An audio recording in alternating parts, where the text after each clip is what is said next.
Welcome to the Sundance Watch List on Intercut, the yearly show going through the movies, TV, and shorts that people won't be able to cut away from.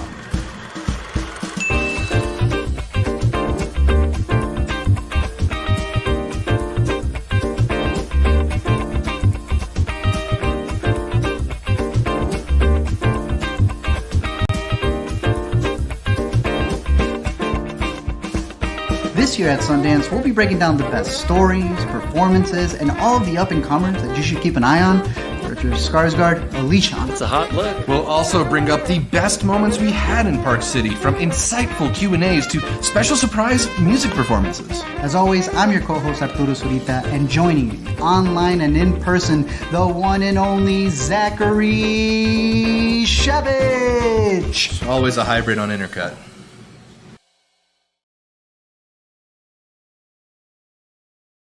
Second year that they've been able to do that hybrid. The second year doing the hybrid? They don't just do hybrids. Mm-hmm. They don't just give you the original lineup. They also get you some special screenings, those late editions that are still worth catching at the fest. We are joined by, of course, our own late edition. It's not even a surprise. She's not a late edition. Yeah. She's with us all the time. Amanda the Jedi. What up? Thanks so much for having me. No longer with us in Utah. She got to make it back at home.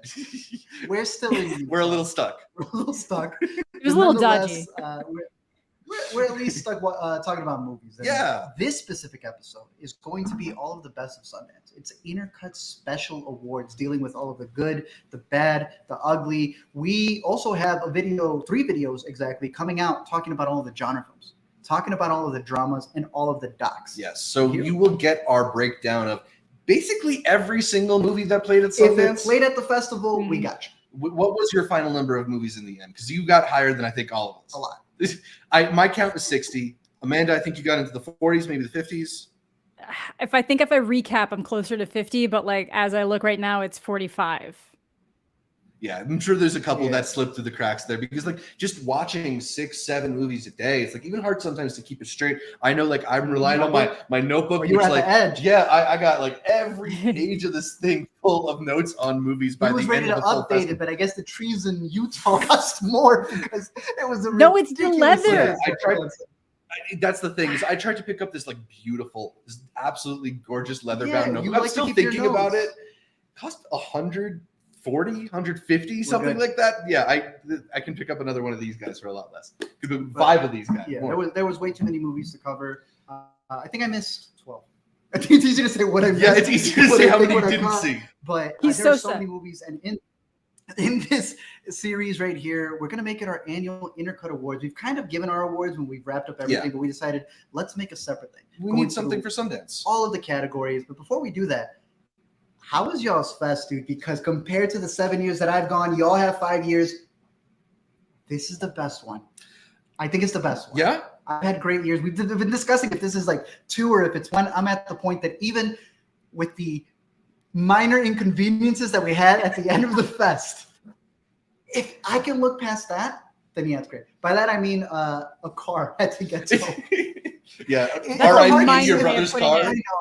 This video is dedicated to his car. It got us here, and the Lord's going to get us back. But at this point, like, if you have an incident like that, and you still have great memories of the fest, exactly, I think it's the best festival we've done. Yeah, 7 years. Amanda, I mean, I'm curious what you think, because we've been going to the festival for the same amount of time, and we've had a lot of different experiences now. But this has been one of the best festivals we've had so far.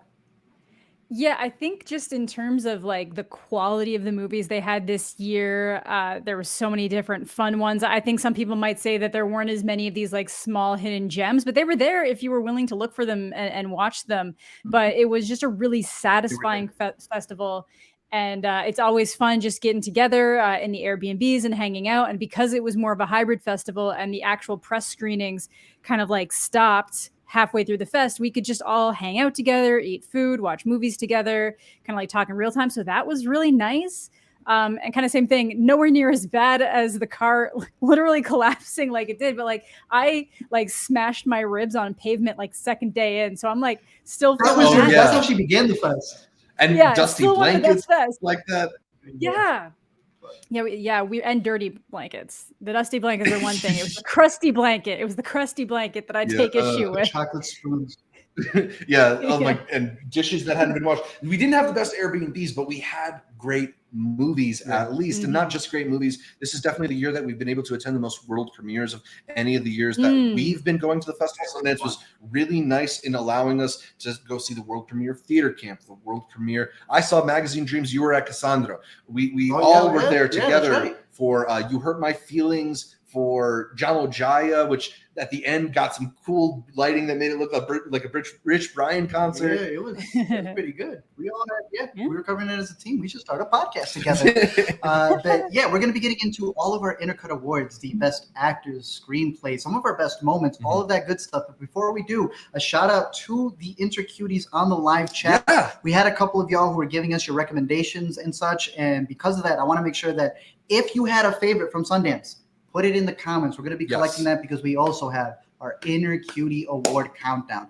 We're always curious to see what was y'all's favorite, so let us know in the chat. Let us know in the comments. We're going to be bringing that up later. But first, we begin.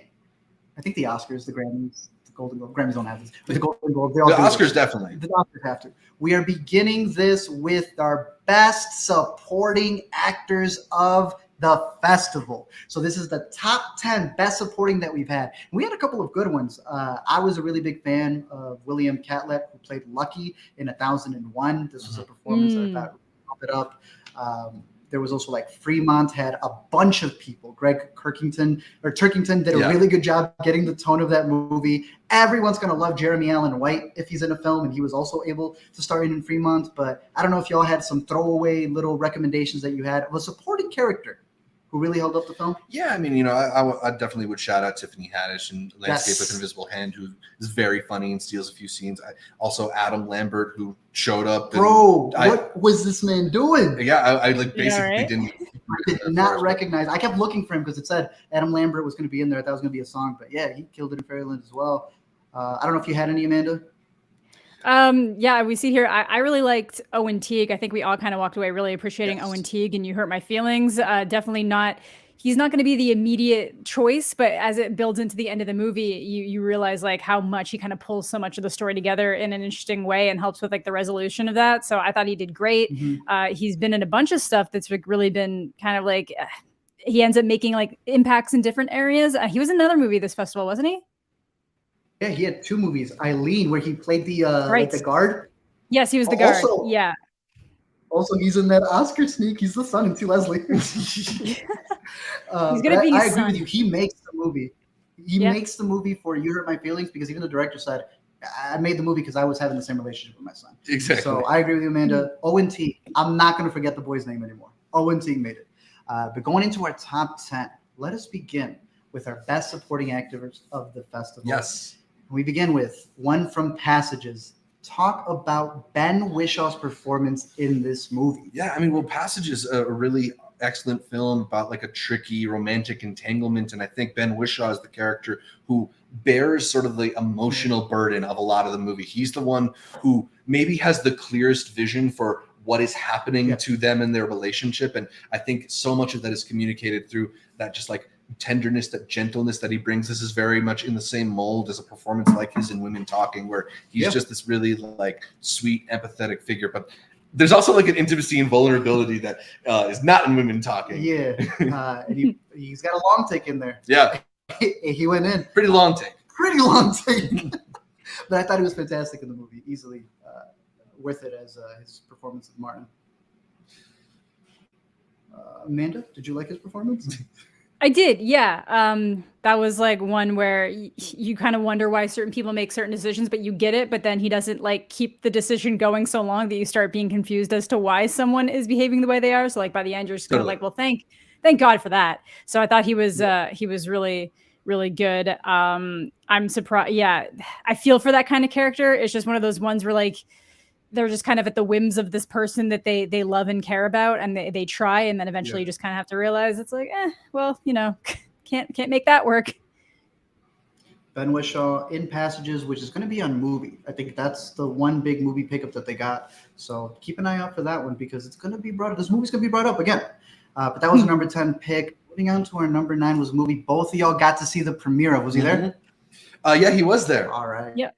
Yeah. Sometimes I think about He dying. said he regretted his outfit. All right, so we get the jokes coming the entire time. Yeah. Dave Merheji? Merheji, I think. Yeah, dude. He killed it in a couple of seasons, really, of Rami. What's your favorite part about him? Well, I think he's just got this really like dry but jovial nature to him. Like he's not necessarily like super expressive, but he's very like he seems very earnest and sweet and loving. And I think particularly in Sometimes I Think About Dying, Daisy Ridley is so cold intentionally with her character, and that you need somebody who's so warm to kind of like pierce through the that. cottage tour. Exactly. And he's perfect in that. I mean, it's just a very funny performance. Amanda, was he also one of your takeaways from Sometimes They Think About Dying? Oh yeah, absolutely. He's like trying so hard to get her to kind of like come out of her shell a little bit, and he's willing to kind of put up with her awkward nature and rolls with it and realizes, or at least hopes, it's like, oh, you're making a joke. This is comedy. Where someone else might be like, okay, weirdo, bye. But he just kind of like really brings her out, and it's adorable. It's so cute, and like there's just like little things he does and says that are so adorable. So yeah, I like him a lot. Because like half of his jokes that make you laugh is through the like instant messaging from the workplace. And he just comes up with the funniest stuff. Yeah, no, he was fantastic. Coming in at our number 9 spot, Dave Merheji as Robert, and Sometimes I Think About Dying. Coming in at number 8 is from a movie called To Live and Die and Live, a movie we were able to get a screener from. We were able to catch it early. And it's got a really good script with it, but you need good performances to uphold that. And someone to uphold the lead performer. Yeah. Sky P. Marshall. There's a lot of like room in this movie. It's a little bit airy. It's not full of dialogue. So you need the performers like to really inhabit the characters. And Sky P. Marshall as Asia, I feel like they pronounce it, just really brings so much empathy out of the character. And I think she becomes like an instantly recognizable person. So yeah, really liked her performance. Yeah, especially when you're going To Live and Die and Live is the story of a dude who is going through his own addictions, and he doesn't see that as a sickness. She's a character who does have a sickness back home in Detroit, and it helps him realize where he is in his life. And their scenes are not just the most beautifully shot ones. They're the best scripted ones as well. So if you do get a chance to catch To Live and Die and Live, you have one of the best supporting performances of Sundance in that movie. It's Sky P. Marshall. Josh in the live stream asked, which studio has picked this up? I'm not sure if he's talking about this one or Sometimes I Think About Dying. The answer for both? None yet. Yeah, at this point. Yeah, so we've something that I noticed at least is that there maybe are fewer pickups so far out of the Sundance Film Festival. We did get the second most expensive of all time, but a lot of these movies are still looking for a home. But you know, they're definitely ones to put on your watch list, keep on your radar, especially something like To Live and Die and Live, because it's not a movie that's going to end up getting like a huge promotion, but it's really a thoughtful and interesting one. Agreed. Good performances all around there. But Amanda, you've done your research on this next movie. I've done my research. This is a movie that's disgusting, crazy. I don't even know what the audience score might be on this one, but Infinity Pool had so many great performances and double performances, you could even say. But there's one who took it away. The performance of Gabby by Mia Goth. Talk about it, Amanda. Arguably, I'm going to say Skarsgård stole the show more. I think when you watch it twice, you realize how much nuance he's got in little things. But Gabby is there. She's like the conductor of this nightmare. The like, Jamesy is going to be like just burned in my brain forever. This is her just having a ton of fun. She is just firing on every cylinder. And she's so good at dancing and towing the line of, you know, building this person up and then pushing them into these insane scenarios and just kind of like making this person feel like the king shit that they believe they are when they might not necessarily be that. So no, she's fantastic. She's really just kind of becoming the queen of this genre, and deservedly so. Mm-hmm. Yeah, definitely the modern scream queen. I mean, anybody who's saying that Pearl should have been nominated for an Oscar is going to be loving this performance. She's Can I make big, expressive, and loud. Yeah. Do you call her a scream queen when she's not the one screaming? When she's screaming, but the opposite side. She's certainly screaming James in this movie. She's screaming. She's yelling. She's the one who makes people scream. That's what I mean. So is she the nightmare, or is she? Can she be the scream queen if she is the nightmare? Redefined scream queen. Yeah, she's redefining the scream queen of the movies that make you scream. She has taken it back and is not the one screaming it, causing others to torment. There we go. I like that. Imagine, I don't even want to know what the heck she's going to do with Maxine at this point. This is gonna be I'm excited for Maxine. Mia Goth coming in at our 10, 9, 8, 7th spot for Infinity Pool, out in theaters now without some cuts that were made at Sundance. It's out there. You still hear the James. This next one was one that I think you argued for this one. Yeah. We were a little bit iffy on one of the characters in this movie because he's supposed to be a little bit older, but then Amanda described him like really fitting into this role with how he's described. We're giving it to Nicholas Braun as Robert. Absolutely. In Catperson. Yeah, I mean, I think Nicholas Braun is this actor who's become like pretty well known for a certain type of guy. Like, he's so good as with the nervous energy of Cousin Greg on Succession, and I think you see a lot of that, although maybe like a slightly different side of it in Zola, where he also stands out. This is like a deepening of what you can do with someone like Nicholas Braun, because he's got these anxieties and insecurities that he has in this role, but he's like it seems so not in his head. That's just like a very regular dude, and so regular in a way that I feel like they don't normally make movies about guys like this. He's just like seems very relatable, but also seems very like clueless in the way that Nicholas Braun can play, very funny. And with a film like this too, which is really trying to ride that line between like kind of horrific and kind of comedic, he executes that perfectly. I think the movie, I don't think the movie works perfect, but I think it would have been a disaster without that's a great role point. like that. Amanda? Yeah, I agree. The short story describes a kind of different person, but one of the big thing was just kind of how he like leans over into himself in a way, and that's like the perfect description of Nicholas Braun. He's just got kind of like this way about him. You see it a lot in Succession, just kind of how he carries his height. And I think that really adds for this person in Catperson who can simultaneously become like kind of intimidating while also seeming like unassuming. But does that make them more dangerous? And is there actually any danger at all? And it just kind of swirls. So I think he did a really amazing job. I agree that, in my opinion, I don't really like where the movie goes. It's insane where it goes, but I think that's a wholly different conversation, but I don't think it would have worked anywhere near as well without someone like Nicholas Braun bringing Robert to the screen. Yeah. We get deeper into our thoughts on like what worked and didn't on Catperson in our best drama or genre. Do we put that one in? I think they gotta watch both. Yeah, gotta watch both of the categories. You gotta watch both. This is definitely gonna be one where after the credits, people are gonna be debating this movie so much. So we don't have a date for this one yet. I don't think this one even has a distributor, although Studio Canal was the production company. I bet you they're like trying to get a huge offer. We'll see. Okay.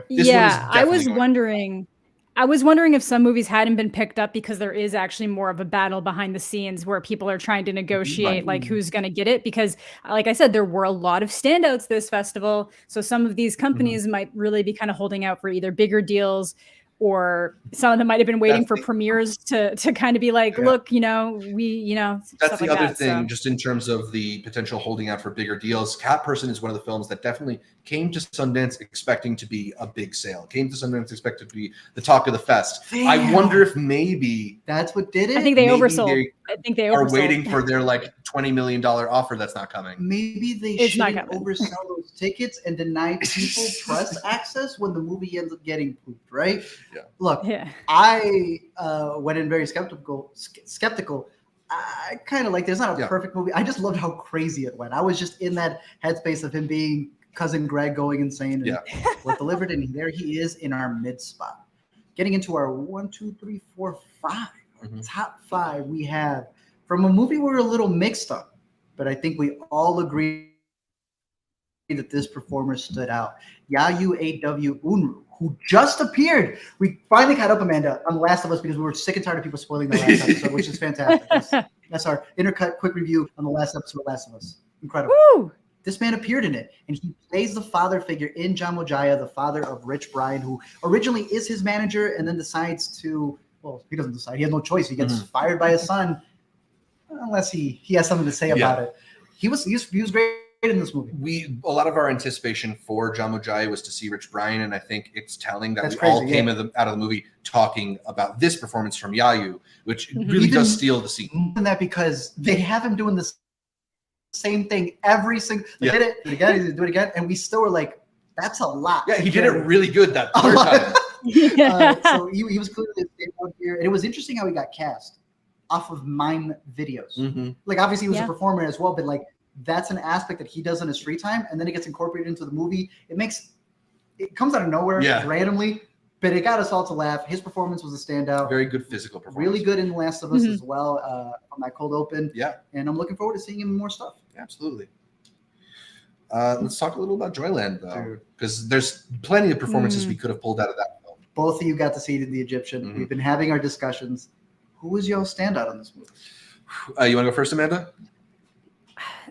Yeah, she was definitely one of them. I think I described it as like the movie is technically centered around one person, but then it's the people that he interacts with that end up getting kind of more of the spotlight and more of the show, and justifiably so. I think she did amazing. If you try to imagine this movie without a strong performance out of a character like Mumtaz, it would become a lot weaker as a result. And that was kind of something I was surprised about. I really thought it was going to focus more on the other side of things with Biba and on that side.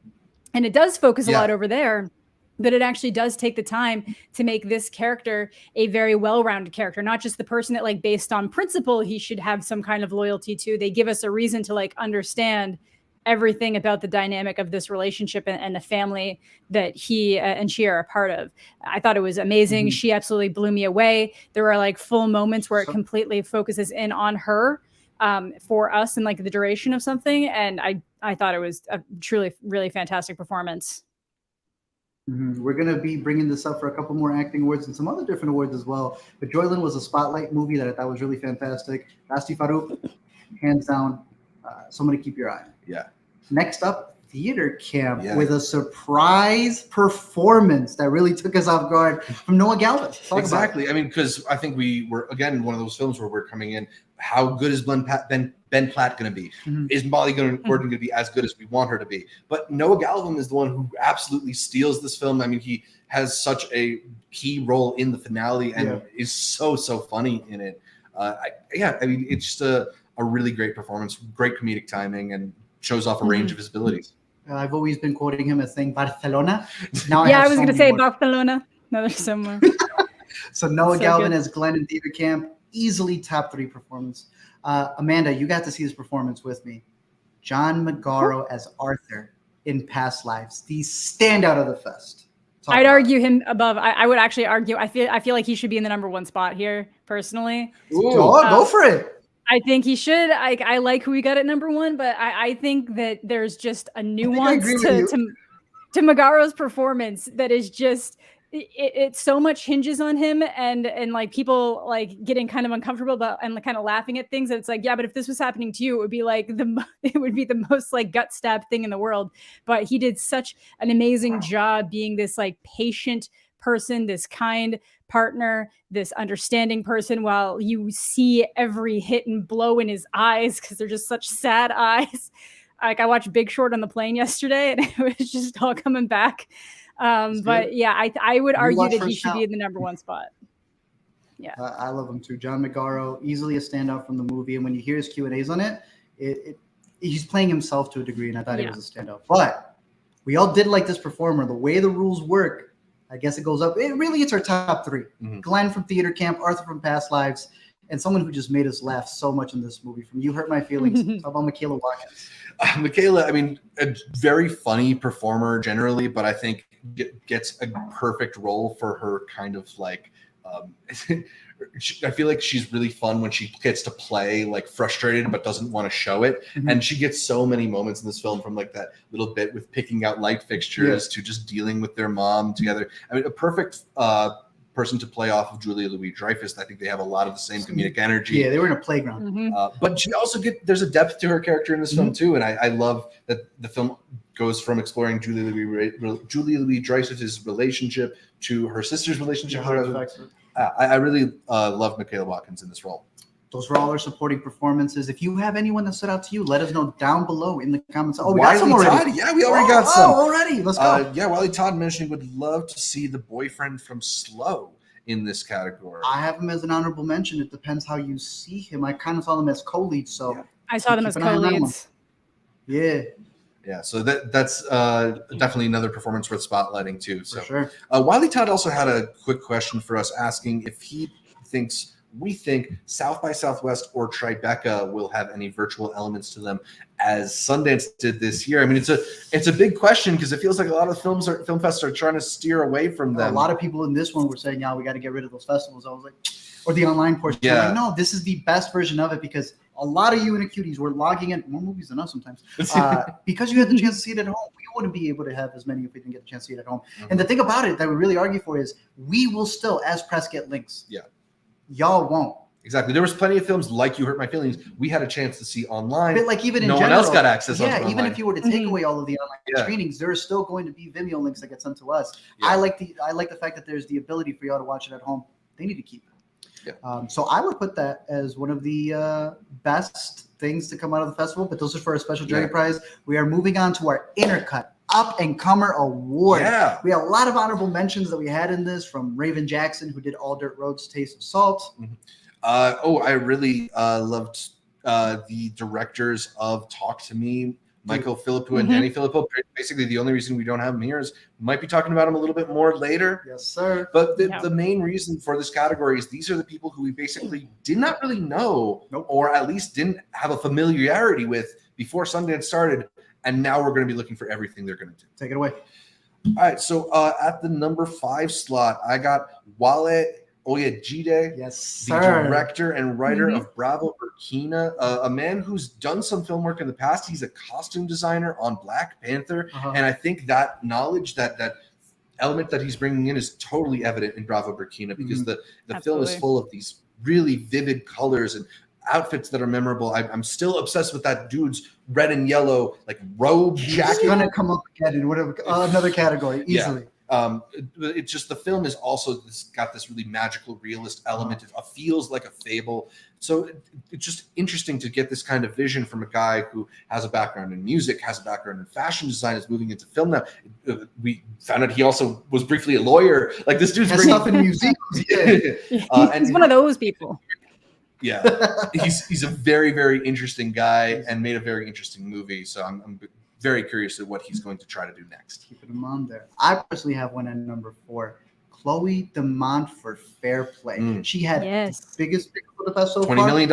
Yes. On Netflix. She directed this, and honestly, I thought she did a killer job with it. She has one of my favorite performances out of this movie, and it was a film that I said is so miserable, intense, and it feels like you're staying with somebody who is arguing the entire time.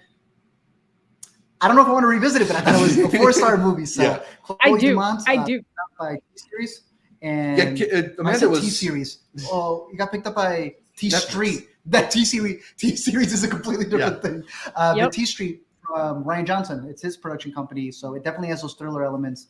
And we will be mentioning a little bit more of Chloe DeMont. Yeah, and Amanda was the biggest fan of Fair Play of all. Oh, you were. I mean, what are you really struck by Chloe DeMont's work? I think she did just an incredible job navigating the tension, where it almost goes too far in a couple places, where the audience is like, oh my God, are they good? They're not going to do it here. Oh my God, they are going to do it here. And you're just waiting to see what the fallout's going to be. I really liked how she kind of directed the opposite perspectives of each of these people and how they relate to that and deal with it in their day-to-day lives. As one of them being like, well, this is just what you expect and you work hard. And then the other one being like, I am not okay being here, and just how she escalates the performances out of these characters, I thought was just incredible. And then she was so cool. She came on, I saw the premiere, not the premiere, but she was at the showing, and she was just so cool, so confident in how I saw the second screening, and they were all there for it, but she just had this confidence. She walked out and she's like, usually they do a big intro, and she's just like, I'm just going to let the movie speak for itself and we'll talk later. And that was it. Nice. And I was like, damn, she's confident. I like that. So, yeah. That's dope to see. Easily Chloe DeMont. She continues being a writer director. I'm sure she's going to have a bunch of other movies on the horizon that are going to stand out.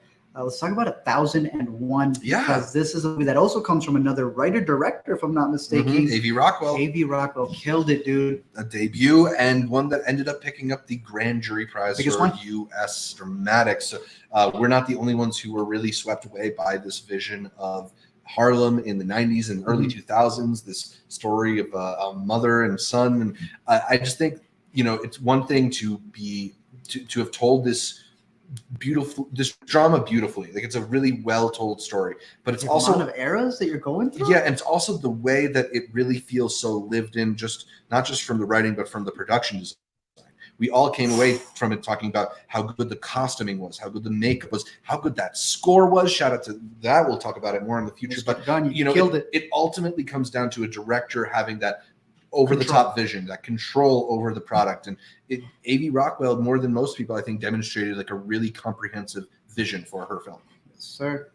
At a number 2 spot, I'm gonna let Amanda take this away because we had it not a 1, not a 2, 3 people standing out from Ryan Lane, a movie that it was the last one I caught, and y'all kept hyping it up. Ryan Lane coming from Rain Allen Miller. She's on the list. Ryan Lane giving us the lead performance for the first time from Vivian Opara. Killed it. You've loved this dude in Industry. Looks like it's his first time in a feature film. All 3 clearing it here. Amanda, praise these people the same way you were praising them.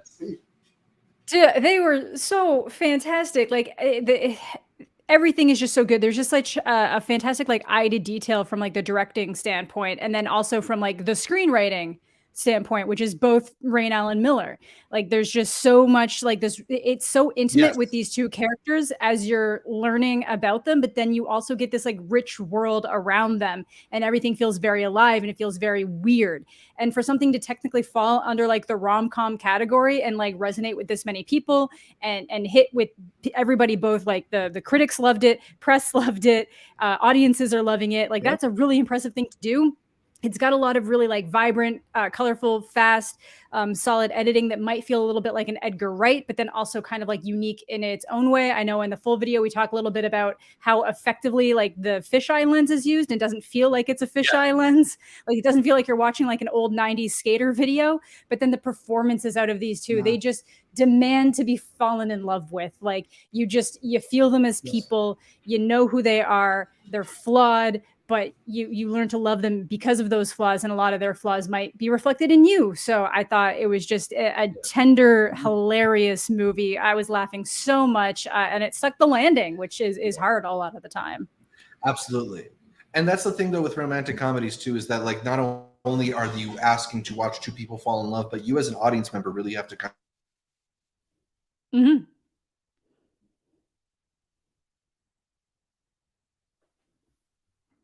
character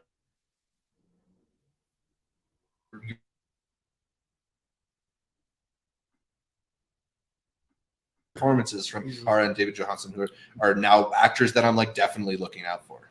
This is coming out in April on Hulu. It deserves to be seen in theaters, but that's going to be available for you. 1001's going to be coming out March 31st. That's right around the horizon. Obviously, y'all know about Fair Play coming out to Netflix.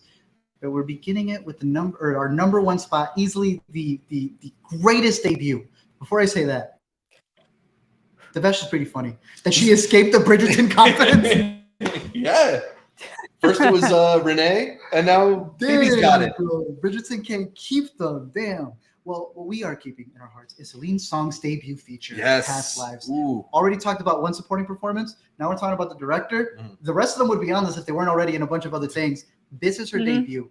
Do any of us disagree with this not being the biggest up-and-comer? I mean, I think I think we were all just so taken by this movie, and for it to be her debut, it's absolutely incredible. There's no denying it. Yeah, don't even need to. Really it's just beautiful. Again, if y'all have any up-and-comers, people who you saw doing debuts, it could be from shorts, it could be from docs, it could be from anything. Let us know down below in the comments section as we move on. Keep it trugging here with cinematography. This is a one that had so many different options. The 8 Mountains was fantastic. Sorcery, we wanted it to be a little bit bigger, but damn, did it look beautiful. Joyland.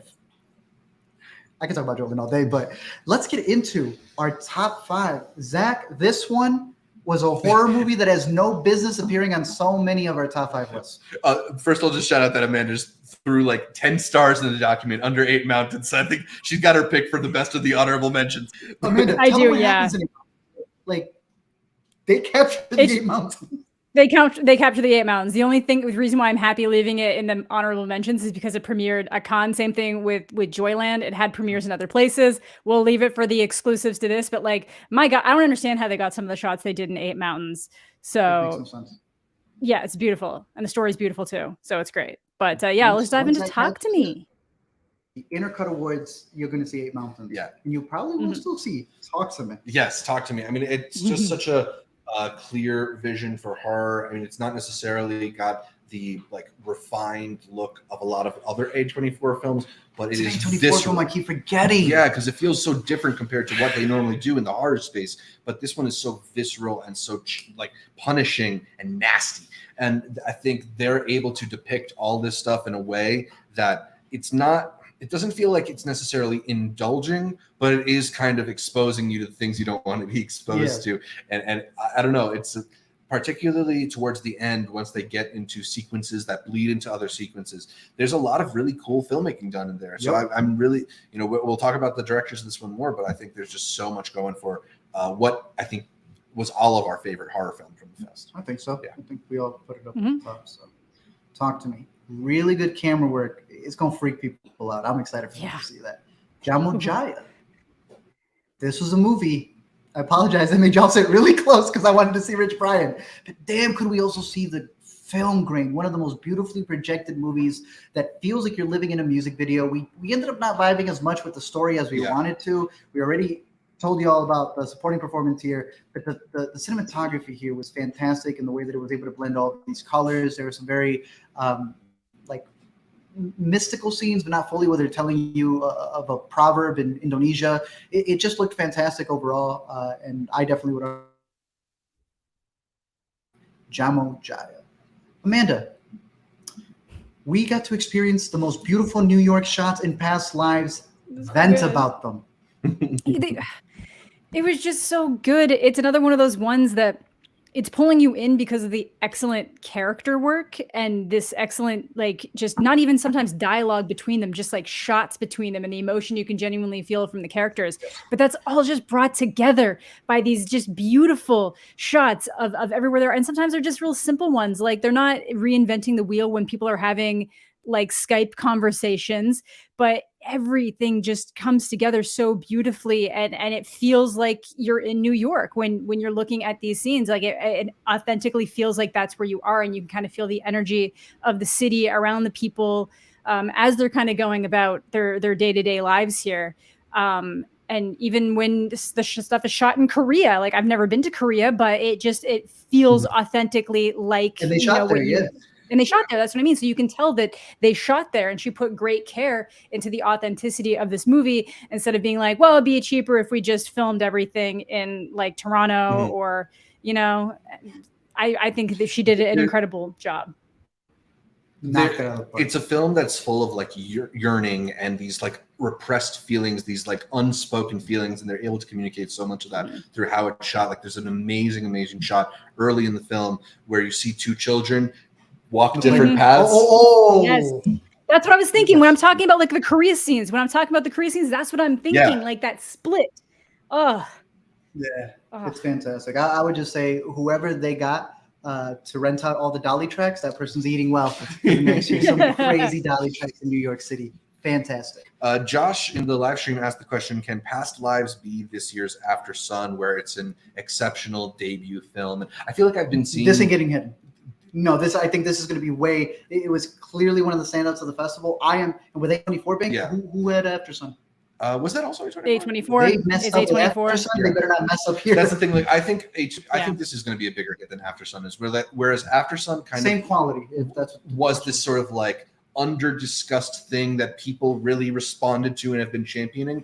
This one is going to be one of the bigger films pushed this year because everybody who saw it at Sundance was really because it was one of the ones that wasn't online, it had such high the IndieWire thing. Right. So IndieWire polled all the critics who attended Sundance. They ended up interviewing or polling 374 this year, including us. And although only the critics who were here in Utah had a chance to see Past Lives, it still came in at number 2 on their list. Because out of those 300, a lot of people were still at home. Yeah, so the fact that it was that high, I think, speaks volumes to the movie and how well it's going to do. Yeah. Top 2 cinematography. Amanda talked about this one. How do you shoot something with a fisheye lens, capture everything, make it funny, make it dramatic, but not make it look, I love how you said it, a skateboarder video from the 90s. They absolutely killed it with this movie. It's vibrant. It really flows well in terms of just the way that they're walking throughout the day, the way that they're able to do these close-ups, and then just some really funny reaction shots. There's this one in a theater with multiples. Yes. That's all I will say.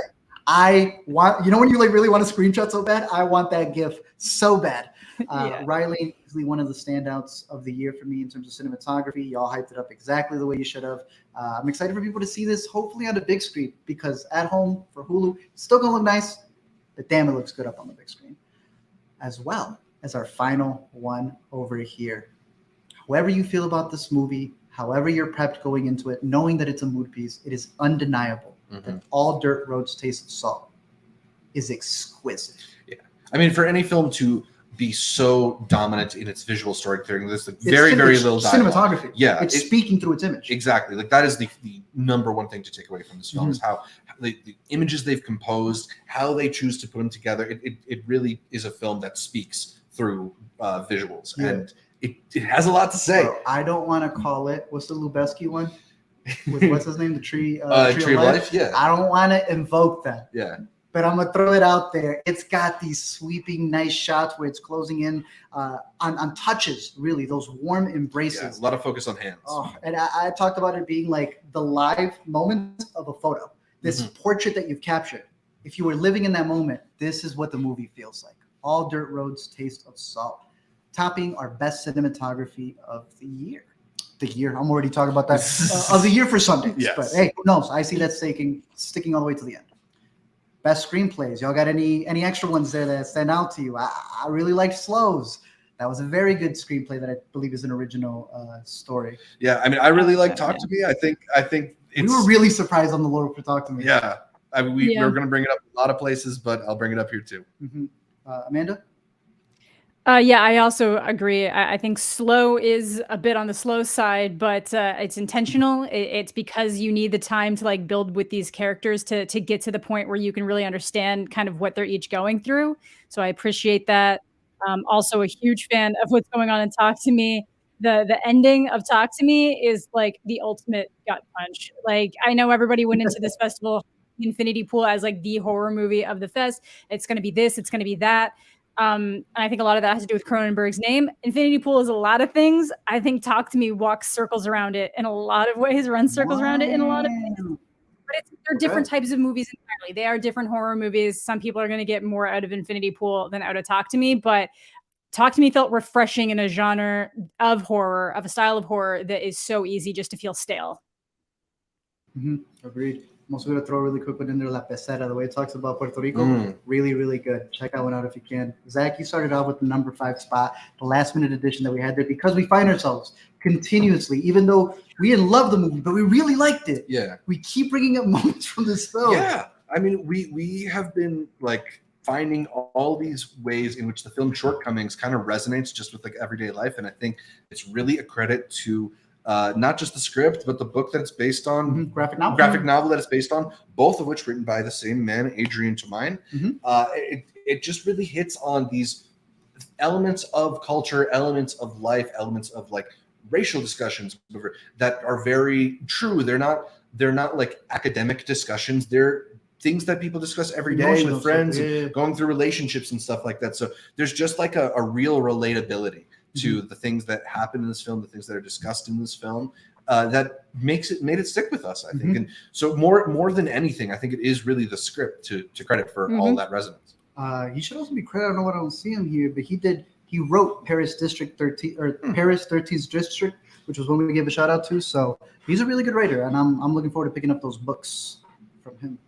Amanda, take it away. You were talking about the confidence this woman had. Chloe Dumont, Fair Play script, obviously going to appear again. Yeah, so it's just one of those ones that because it is just this like kind of like very quick in a lot of areas, kind of back and forth between two characters. Obviously, a lot of that it hinges on the screenplay and whether or not you can believe these characters would like reach where they're reaching and get where they're getting. And I think they absolutely do. Obviously it does get a little.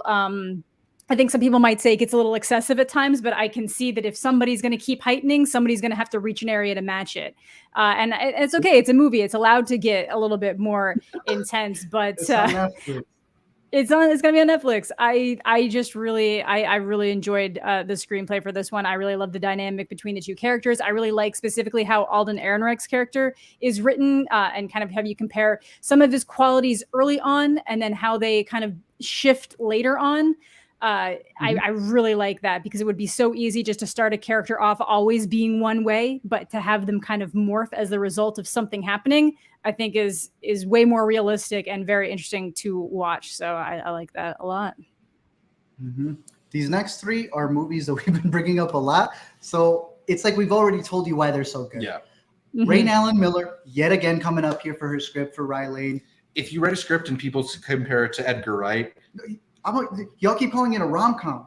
To me, this is just a great movie. Like I can't even. It is a rom-com, but it's just like so.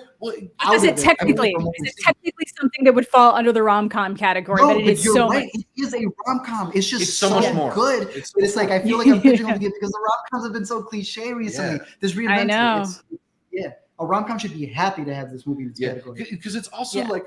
I think a lot of times romantic comedies are so focused on like the falling in love, and this is almost about how they're falling in like with each other, and then there's also going to be in a relationship. Like it really is how they become like good friends that decide to date easily, right? So easy standout here. These next three are all ones that we loved. At number 2, maybe I guess, You Hurt My Feelings, another great script dealing with all of these intricacies of the way you put it, the light force majeure. Exactly, the cozy force majeure. Cozy, that's much better. Nicole Holofcener, I just think, has this real gift for very like intimate, personal films. Like her films are never very like bombastic or involving very big things. They're a lot of them are like about kindness or about like social interactions, and she gets at all the little like nuances of white lies and trying to make your significant other happy. I just think it's a fire script. It's really, really strong. Easily. And at number 1, talked about it. We're going to continue talking about it. Past lives. I don't like past picks, bro. We're just going to continue bringing it up. It's going to be here in almost every category. Writer director. It's the reason why she's our Intercut up and comer. She's also got one of the best scripts. So past lives, past lives, past lives. You're going to hear that name a lot. We're moving on to the best shorts. Ooh. So we're going to be bringing on, we have our special screenings. Right. We have our late editions, but you also have the Shorts Festival that's consistent. It's something you could depend on. Just like Alina, who made sure to watch it. While we were watching 100 and something movies, Alina was keeping track of all of the shorts that were out there. Let's talk about the top 5 shorts. Right here. Yeah. Land in the middle of us, if you could. Hey. Behind the camera. Hey. Yay. How's it going? Can you open? I think it'll be there. Here we go. I got them all right here. Oh. I'm going by category. Those Those are are your not, shorts. I put them down at the bottom. All right. So there was about 64 shorts that played at the festival. Yes. All of those were available to watch at home. Except for a few. Except for a few because they were playing before movies. I think Connor got to see them. They're only online only. So I didn't catch those, unfortunately. But we have a top 10 list here. So starting from the bottom, moving on top. What do you got? So the first one I have is thank you, Family Circus. Get on this chair because I'm too short. Thank you. All right, Family Circus. Thank you. What'd you like about Family Circus? Family Circus, they had a big family gathering in the middle of the night because one of the brothers had an accident. And in all this circus, you could say, they ended up inviting the cop over for a slice of pie. Oh that's nice. And I'll just leave it at that. It was great. It's actually going to be playing at South by Southwest this year. To catch it. So if you're there, you can catch it there. Family Circus. The next one you had was Ricky. So Ricky really liked the performances and it had a really solid ending. Now, this one is about an ex-offender struggling with a new freedom and pursuing redemption at all costs when giving a job from his neighbor. So really like that. It's fast-paced, kind of puts you there. And at the end, you're like... Kind of feels like a thriller almost, or a little bit. Okay. I could see it going into like a full feature, kind of like in that territory. I've seen a lot of these. I think Ricky was the one, if not another one, where you had a lot of directors this year saying, this is my proof of concept. If I can have it be seen by industry people, then I can get funding from it. Yeah, and one of my favorite films from this year's Sundance was Sometimes I Think About Dying, which was one of the best shorts. A Sundance short 3 years ago or so. Wait, it was a Sundance short? Yeah. Oh, all right then. It was before we started watching the. Before we got into we used to do online adjacent and the supplement that too. with that. Yeah, you would have to show up to these shorts programs, and now you can watch them at home, which So is hopefully you continue Sundance to show these online. Please, Sundance. Right. You hear that, Robert? The next one is Headdress. So I really liked Headdress. It is a queer native confronted by a non-native wearing a ceremonial headdress. Ooh. And he retreats back into his mind to find the perfect response. So we get into his mind. It's kind of like the inside out of the different types of personalities he has. Okay.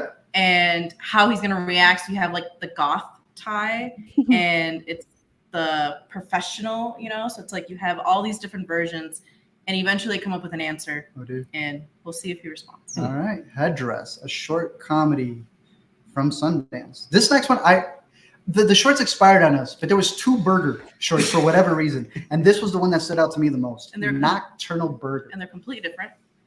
They look completely different. But the name burger. This one specifically, Nocturnal Burger, is somewhere between fantasy, trauma, paranoia, precaution, and the promise of a burger. Knight gets catapulted into an investigation of child abuse at a dysfunctional police station in Mumbai. So it was shot very well. And while the topic was heavy, the ending hurt me even more. Oh. So not like the ending of the menu. It definitely was not. Right, I'm looking forward to So this. it's like title. Like Nocturnal Burger? Like yeah, that's it's the pretty sick sick. title. Yeah, you hear that and you're like, what is that about? I know. It catches your attention. Fire. So if y'all are PR people for that, send us these shorts. We'd like to see them. The next one that you have on here is We Were Meant To. Yes. A short drama. Yes. So this one it's a world where Black men have wings. I saw you watching this one. Yes. Okay. And their first flight is like this rite of passage. Yeah. So it's like they go to like flight school. He takes like a class or like a course. His mom has to like sign the permission slip. And it's like discovering like this rite of passage, just like coming of age. But it also is an allegory for many strong topics. And I think it does it very well. I could already imagine the wings and not being able to fly being a Yeah. thing. Okay. All right. So That that sounds pretty one solid. was great. We Were Meant To, a short drama. Alina kept hyping this one up the most. The moment she saw it, she says, this is going to be one of your favorites. Mhm. Everything got denied, canceled, expired. And she literally told me this morning, it expired for like 2 days. Yeah. I wish I got this vacation. Why? The vacation, like, I know it's technically like this, because the synopsis is just this: a Black man attempts to take a vacation. It's just a man in his car trying to get to the beach, and it was great. It has the fun, the comedy elements to it. All his friends coming into the car, they all brought everything that was great. Having the shoes on top of the car, like every detail. And this is the one that you were thinking of making the proof of concept. That's the guy. Yes. Okay. For the feature, The Last Who Survive in America is a feature that they're hoping to get. And you're looking forward to it. Easily. And it looks like he won. What do you win? Oh, yes. Also won an award for Special Jury Award for directing. All right. Looks like we're gonna be seeing that feature then. Wait, is it a spoiler to say what he is? I won't spoil it. I remember you telling me what he was. Oh, I mean, Yeah. it kind of like the frustration of it, I'll but leave I it feel like there. that's more of, Okay. you got to watch The it. Vacation. Check out the Sit short with it. or check out the feature. Hopefully it gets made. I did get to see this next one, so You did let's see talk this about one with Sweatshop Girl. Yes. So Sweatshop Girl, it actually, one of the shots was in the Sundance intro. It is You about got that upgrade. a Next to lot Onyx. of these were, I don't know if I mentioned it for any of the other ones, but it has Ines, who works as a seamstress in a sweatshop Played by Yalitza, dude, from Roma. Ooh. Yeah. where pregnancy tests are periodically administered. So she has a friend who is supposed to come in and help her, and that doesn't pan out. So now, somewhere throughout this shift of work, she needs to figure things out or be fired.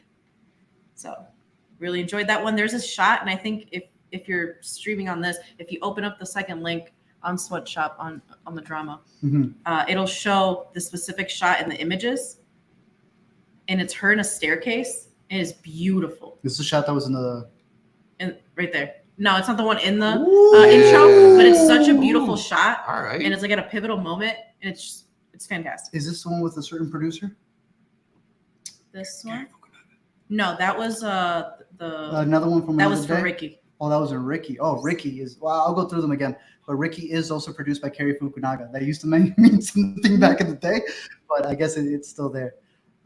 Let's get into the top three, and then we'll recap everything because I saw some questions in there. Yeah. Tell me about Margie Sodek Salt and Pepper Shakers. Yes.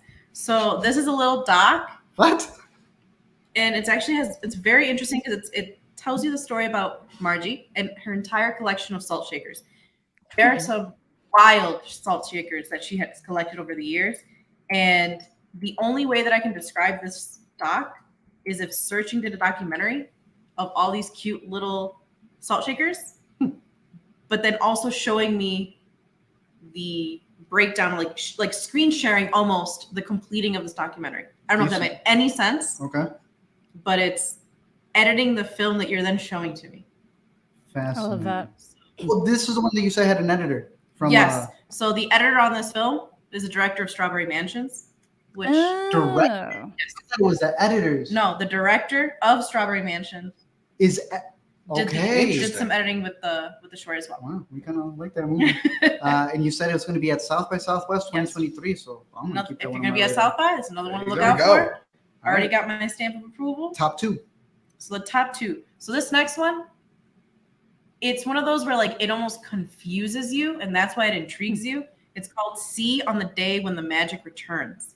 Now, this is about Senjin. Once had the power to have everything she wanted just by thinking about it. Decent. But she's lost her magic. That sucks. And it's her going to help her father, and it's like jumping, and it's this crazy roller coaster of a thing, and it's a short, and the animation's beautiful, so it made it to my top. All right. Top 3 on that one. And your number 1 movie. I think this one I got to see before the festival with you. Yes. Also playing at South by 2023. Take Me Home. Yeah, so Take Me Home is a story about Anna and her sister. And after their mother's death, they have to figure out, one, just dealing with just after a parent's death in general. But the sister is cognitively disabled. I believe she has Down syndrome. As someone who has a sibling with a disability, worried about that scene in Gilbert Grape coming through. This is that scene in Gilbert Grape when they find the mom as a short film. In her The Artist, which was fantastic, which I recommend watching it for Take Me Home, she mentions that Anna had a cyst on her frontal lobe, and that's what gave her short-term memory and other unique disabilities. Interesting. So it's actually really cool to have your own sister in the film, to be able to That's act her in own it. sister? Yes. And in the Take Me Home, you kind of see a little of the behind the scenes, which kind of added more. It was very sweet.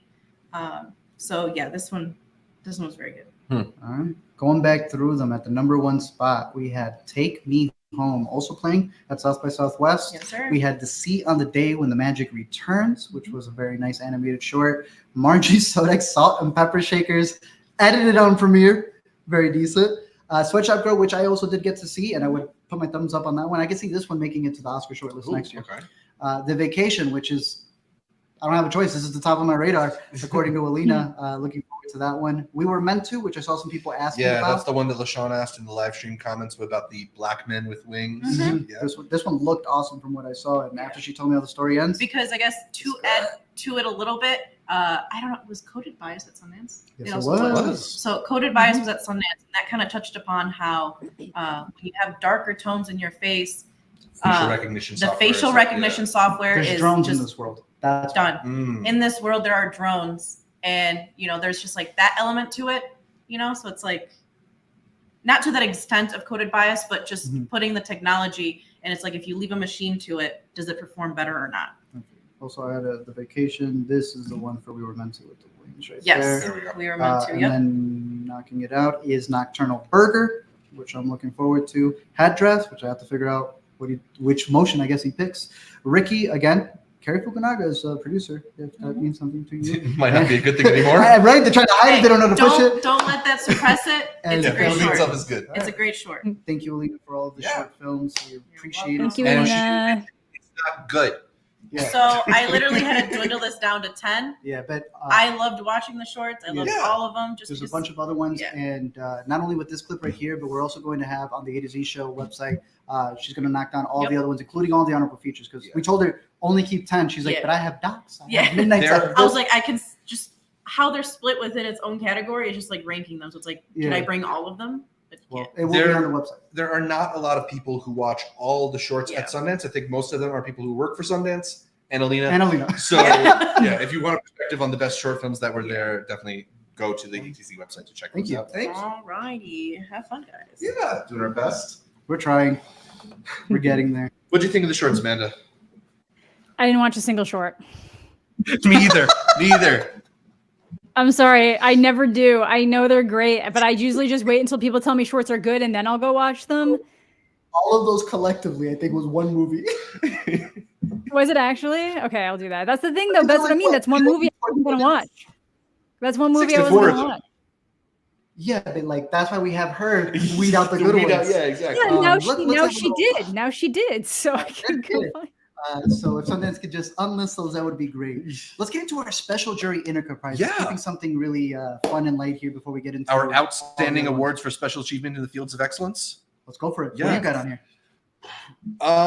I mean, I got one that I want to put at the end, but I'll contribute to the best Q&A question that we had. Because you're the one with the video. Exactly. I mean, some of the best parts of being at Sundance is getting those Q&As and getting the reactions to filmmakers having screened their movie for an audience for the very first time. You know, you get to see all the emotion and all the energy. And for us, the best one has got to be the theater camp Q&A. Whoa. Because not only did they have all the writers and directors of that film, Nick Lieberman, Ben Platt, Molly Gordon, Noah Galvin there to talk about the film.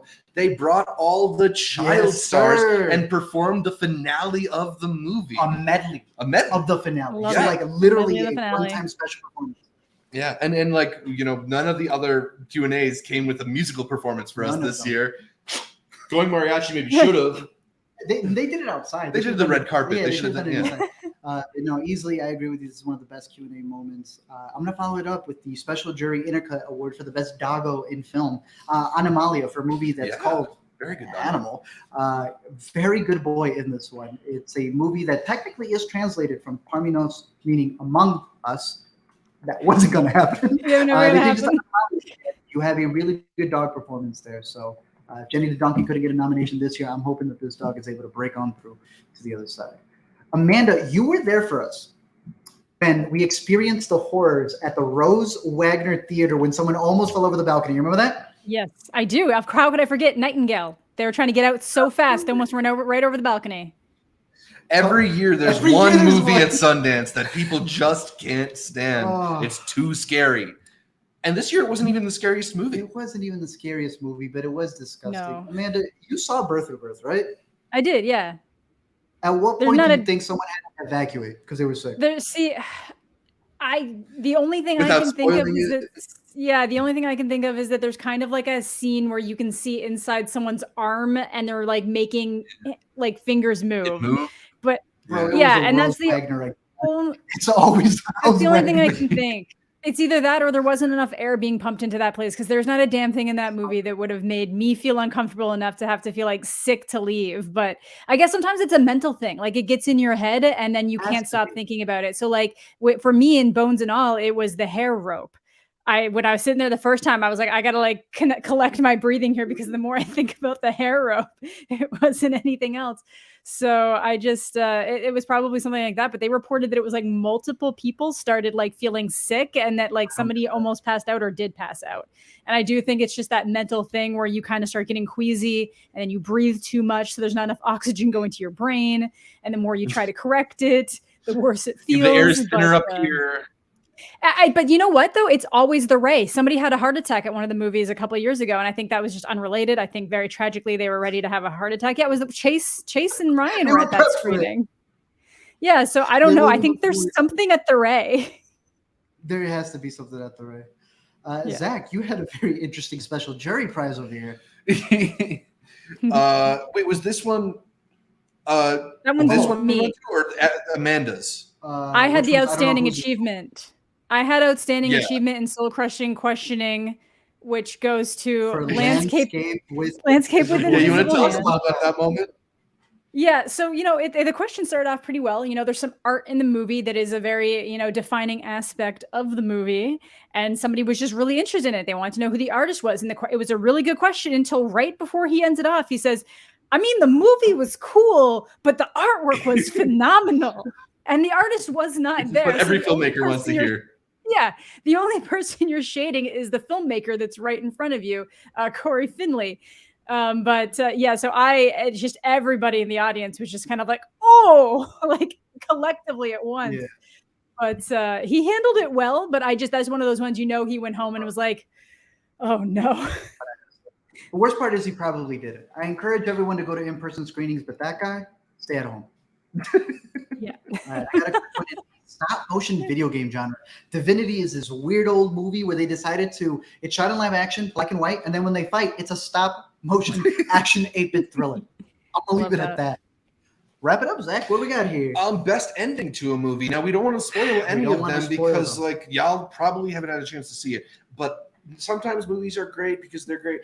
Sometimes they just have a finale that really, really hits. And I don't know, I might need y'all to help me deliberate which one is actually the outstanding ending, because we've got one that's a little devastating. We've got one that's like uplifting. We got the one that I felt most gutted as a like human after. Maybe not gutted is the right word, but like devastated in kind of like a horrific way. And the one that almost brought a tear to my eye because it was so beautiful and fun. Yeah. I think it's Talk to Me. All right, you have Talk to Me at 1. Interesting. I think I do, because Talk to Me, that sells it. I feel like Talk to Me could have been like, oh, that was like had really cool elements, that was really fun, that was really mean and brutal, but like without that ending, I don't think Talk to Me gets anywhere near where it's going. Whereas Theater Camp was already at a minimum 4 stars for me before we got to the ending. The ending of Theater Camp did not sell it for me. The ending of Theater Camp just proved to me what I already knew. The ending of Talk to Me is something that I am like, I can't wait for people to see this. I can't wait for people to see this because I want to talk about it, but I can't spoil it because I loved it so much. And it's so simple, it's so fast, but it was just holy shit. So I'm giving it to Talk to Me personally. I mean, Talk to Me ends on a moment that it's so interesting and it says so much without saying it. You just see a person in a situation and it kind of blows your mind. I'm not arguing. I'm gonna let y'all finish. But Theater Camp put itself in a hole and somehow came out of it. I keep hearing y'all hum. From what? From the ending of Talk to Me? From the ending of Theater. Because there's nothing to hum from the end of Talk to Me. There's nothing to hum. I think they are both great. I'm not going to fight you because the ending of Theater Camp was fantastic. I'm still singing those songs all around alone, So I guess we'll collectively have Theater Camp and Talk to Me. If you get to watch these movies completely on the opposite side, you will have some of the best endings of the year. Which is crazy. You think we're going to get better? So those were our special jury Intercut Awards. Yes. Let's get on to the sound, the music. We begin with just some of the best sound in films, going through it. Infinity Pool, some of the best gory, just unnerving. As Amanda even put, when you're comparing that with cinematography that's done all naturally on camera, I don't want to know what they did to get these sounds. But Infinity Pool is out there. There is one sound you may not get. A little squishy sound that you may not get in the cut. Or maybe they did keep the sound. Yeah. I don't know. They do. The sound's still there. They keep the sound. It's just the visual is gone. I keep imagining Amanda going through both. I was. We got green on the sound. Infinity Pool coming in at number 5. Y'all hyped up Talk to Me. What was your favorite parts of the sound there? I mean, it's just these moments that really like accentuate the horror and like, I don't know. It's got this like they don't show you the demon at points. It's just the audio. Exactly. Sometimes you just need to hear it, and it does such a good job. It's so effective. Coming up way too much. Flora and Son, we made it out all the way to the mountain resort. What was the best part about this, Amanda? Well, it's, that you kind of expect the sound in something from John Carney to be good. And this definitely didn't disappoint. I think we kind of mentioned it in the full video where he's dabbling in a genre as well that he's not familiar with. You get what you expect, but then he's got this entire like electronic, slight rap side to it to kind of, touch on like the sun side of Flora and Son. And it was super good. I just thought they did a great job with all of that. I agree. Magazine Dreams got to be mine. Look, there's another one in the U.S. Dramatic, All Dirt Roads. We got that for cinematography. We couldn't get magazine for cinematography, so I'm gonna put it in here for the sound. The way you get into this man's psyche is scary. I'm gonna leave it there because we're gonna be talking about more Magazine Dreams. Absolutely. Our number 1, Ryan Lane. Yeah, easy. I mean, it's got that like quick cut energy, but part of it is not just the visual quick cutting, but it's the sound quick cutting. It's the songs Dialogue. they bring in the soundtrack. Yeah. And it all kind of sweeps you up. It all feels like this one long continuous thing. It's really cool. It's a movie that I think you could even just listen to and really enjoy. Mm-hmm. All right, let's talk about score. These two were like, no, you need to put this number 5 score in there. Before I get there, shout out to the Cassandra score. It was a little basic, but it did its job. I really liked it. And for those who are interested, Starling Girl, fun fact, had the lead singer of Lord Huron. He was working on the music or some sound for this. So put that on the radar for those of you who may be fans. But you two, tell me, what was the bit Bravo Burkina that y'all couldn't get rid of? Well, Amanda, what did you describe it as? There was a song towards the end that as it like swells in, it sounds like one of those really orchestral covers of like a really well-known song, but I don't mean that in a bad way. I mean that in a way that it starts and you're like, this is so hype. Like, this is so good. It's so catchy, but it's still infused with everything that you'd expect it as a movie that's kind of like very like defined by where it takes place and location it takes place. So you get that, but then it also feels very modern. And it happens at a major transition point of the movie where our character is kind of like triumphantly coming back to a thing, or not necessarily triumphantly, but like kind of entering back through like a phase of like acceptance in an area. And it was just so good. Like we instantly all looked up and was like, this is so good. So, and I think anytime something like that stands out to you, you got to give it a nod for the score. And that was because of the Gary Gunn. No, that was later. We're gonna get to and because of the context of the film, being this kind of like magical realist fable telling of immigration, you have these like mixing of cultures and settings, and I think it also the music does a lot to sort of give you that the world building of it. And that sort of like magicalness to it too. That it's the way that it's sort of connected to reality, but also a little bit fanciful. I think it really sells through the music. Going through the rest of the list, of course, Rylane's going to make an appearance again. Oh my goodness, I can't believe it. Past Lives is going to make an appearance again. You have so many really good moments where there's Skype dialogues, and they make it work. Come on, to Theater Camp, obviously a really good one, not just because of the music, but also because they shot a lot of this improv style. So I don't even know how they're kind of filling gaps and keeping the energy high because it's kind of like this quickness to the score. It reminded me a little of like the Arrested Development score, and that like it's kind of got that like goofiness, but also like really sensitive. It's like things like that where it's just like going through. Yeah, but easily the standout. Every scene we'd be going the score. 30 minutes in, the score. But like it's this really cool thing in that Gary Gunn score for 1001. It's not just like a beautiful piece of music, but it's something that he keeps revisiting throughout the film and throwing in adjustments to. It'll have the basic rhythm to it, and then he'll play it back with just the violins, and then he'll play it back and add a snare drum on top of it, and it's so good because it centers you, but also gives you the flavor of the moment. And that's kind of all you need from a score is to be able to underscore and then accentuate different parts of the film.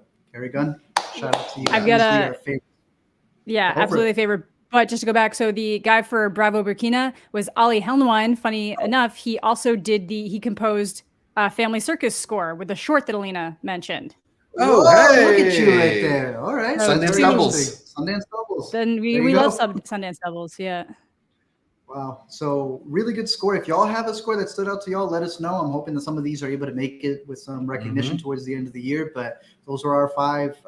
That Gary Gunn score, I can't wait to be able to listen to it again. But it all culminates into the top 5 original songs. 1001 had some good ones. You got Tiana Taylor in it, right? We also had a song from Drift. It would be Cynthia Erivo singing over the credits there. Already? She's close if she's not got. I don't think she's got there already. She's missing the guy. Okay. Yeah. And then John Mojaya had some new songs because of Rich Brian. So you had some really good music from there. We're gonna give our top top 2 music movies. Flora and Son, obviously. What was y'all's favorite? We have 2 on here. Amanda? Which one did you prefer? I feel like 007's hilarious, but Rooftop Song's the one where I'm like, maybe we can meet in the middle. Like it keeps coming back into my head. And I like that that's the one you really get to see evolve through the movie where it starts as one thing. it does the great thing where it shows you part of the song and then she builds on it later, and it's just like a secret ingredient. And the way it's shot is also freaking fantastic. Yes, so good. I'm gonna shout out 007. 007 was raw. It's also a beautiful moment hilarious. between the mom and her son, between Flora and son. So those would be our top two. And there's several other songs in it, but Rooftop Song and 007. Hey, as someone who appreciated Sing Street but didn't love it as much as people wanted to, I'm behind these songs. Mm-hmm. Let's all take one from Theater Camp because it clearly swept our top three. I'll let y'all pick. Amanda. Man, You get okay, first Women pick. Cannot Read is the one that I just keep stopping to like, I know that's what you wanted. but the biggest earworm of the They festival. won't stop humming this. It is, but now Camp Isn't Home is the earworm. It's the one that after watching it the second time, now that's the one that I found myself being like, Camp Isn't Home. Just the whole like word salad of I think it kind of is. Yeah. It is really beautiful the way that it's set up in the movie. But is it kind of? Kind of. I think kind of is. Yeah. And then a big shout out to No Tomorrow, which was a really interesting song because it's like a tap dancing Wall Street sock song. A lot of really funny things that play there that are Easter eggs from earlier on. But Theater Camp, No Tomorrow, Women Cannot Read, Camp Isn't Home, easily one of the standouts for best original song from the fest. Mm-hmm. Both of these movies, they need to keep that energy all the way towards the end. Yeah. All right, let's get into some more of the technical stuff. We'll go one-on-one on production design. I'll start off with Flora and Son. Really good production design because you also have a lot of conversations that are happening between two people on Skype, and they make it work. Zach, what worked in Theater Camp? I mean, Theater Camp just really gives you that feeling of being at a summer camp, of the, being in nature, like they're in the Adirondacks there, and also just like it so like brings you back to bunk beds and to cafeterias and stuff like that. So if they don't get those details right, the movie doesn't work as well. Amanda, you saw the premiere to this and you loved it, and when we caught it, it was clearly a standout for production design. Yeah, well, I love is a strong word. I really enjoyed it, but I do think that the world that they built and the way that they wanted to sell it, I think they did an amazing job doing that because it's all these little things like they've got like 3D printer food makers. It's just how like if you walk into it, maybe at first glance it'll look like your typical like LA apartment with like the plant room and this, but then when you start looking at little tiny elements, you realize that this is probably happening like a good chunk down the future where they've kind of evolved. There are a couple of things that are a little goofy. We talked about that we're not huge on. It's like no one's going to want that, but I think that's almost the idea that it's getting to the point where things are evolving to the point that it's like, does anybody even actually want this? But I think the little designs really make it different. Even like, especially the eggs themselves are like a whole design element, and there's some good sound design that comes along with all those individual things. So I was just really swept into this world as being like a believable for what they're trying to sell us. So I thought they did an amazing job with the production design. Fantastic. Past Lives, it's a good movie. Yeah, we've touched on it a little bit. Yeah, it's all right. It's here again for me. And then of course the number one spot, even above Past Lives, is Rye Lane, because yes, the movie where they're walking around the entire town, in and out of stores, in and out of art museum, some water scenes as well. It's some very funny fake stores, fake restaurants in there as well. But I think it's very easy for a comedy to kind of skate by on not focusing on those production design details, but color specifically is so well evoked in this film. If you pay attention not only to like the colors they're wearing, but the colors around them, there are often mirrored, and it's all very, very intentional. So because there's widescreen, and then there's a fish eye, big shout out to John McGuire. Go for it. I was just gonna say they pick the colors and then they accentuate the colors extremely well. Like somebody's wearing pink shoes; those are pink shoes you're seeing. You know, like they did it's very vibrant in a good way. Lots of greens and yellows. Big shout out to John Mojaya that had some beautiful colors, as we talked about with the cinematography, and La Pecera because of where it takes place. Very beautiful story that goes along with the production design and the script. Makeup and hairstyling. We were going back and forth with a couple of these, and we're kind of splitting them between the costumes and the makeup. Joyland, a really great ensemble, and they were working phenomenally with a lot of these people, especially because this is a dance movie. So you have to have a lot of those makeup and with the heat, and especially where they're living in, I thought they were able to portray that very well. Yeah, and between this one and then Theater Camp, also as our number 4 slot, these are the films that really center on these performances, right? Whether it's dance performances or musical theater. And obviously, like to fully get those performances done, you have to have the makeup be on point, particularly at the end. You have a really great performance that is very really good, well assisted by makeup. Yeah. 1001. How do you go from one decade to another decade to another decade and then never miss a beat, dude? They had everything down from the hairstyling. Spoiler alert, the clothes. Yeah. Everything. Just the way her hair is laid is so 90s, the little baby hairs and shit too. It's really brings you back, just the look. Amanda, take the top 2 horror movies because you've seen these frames way more than we have. Yeah, for best makeup and hairstyle.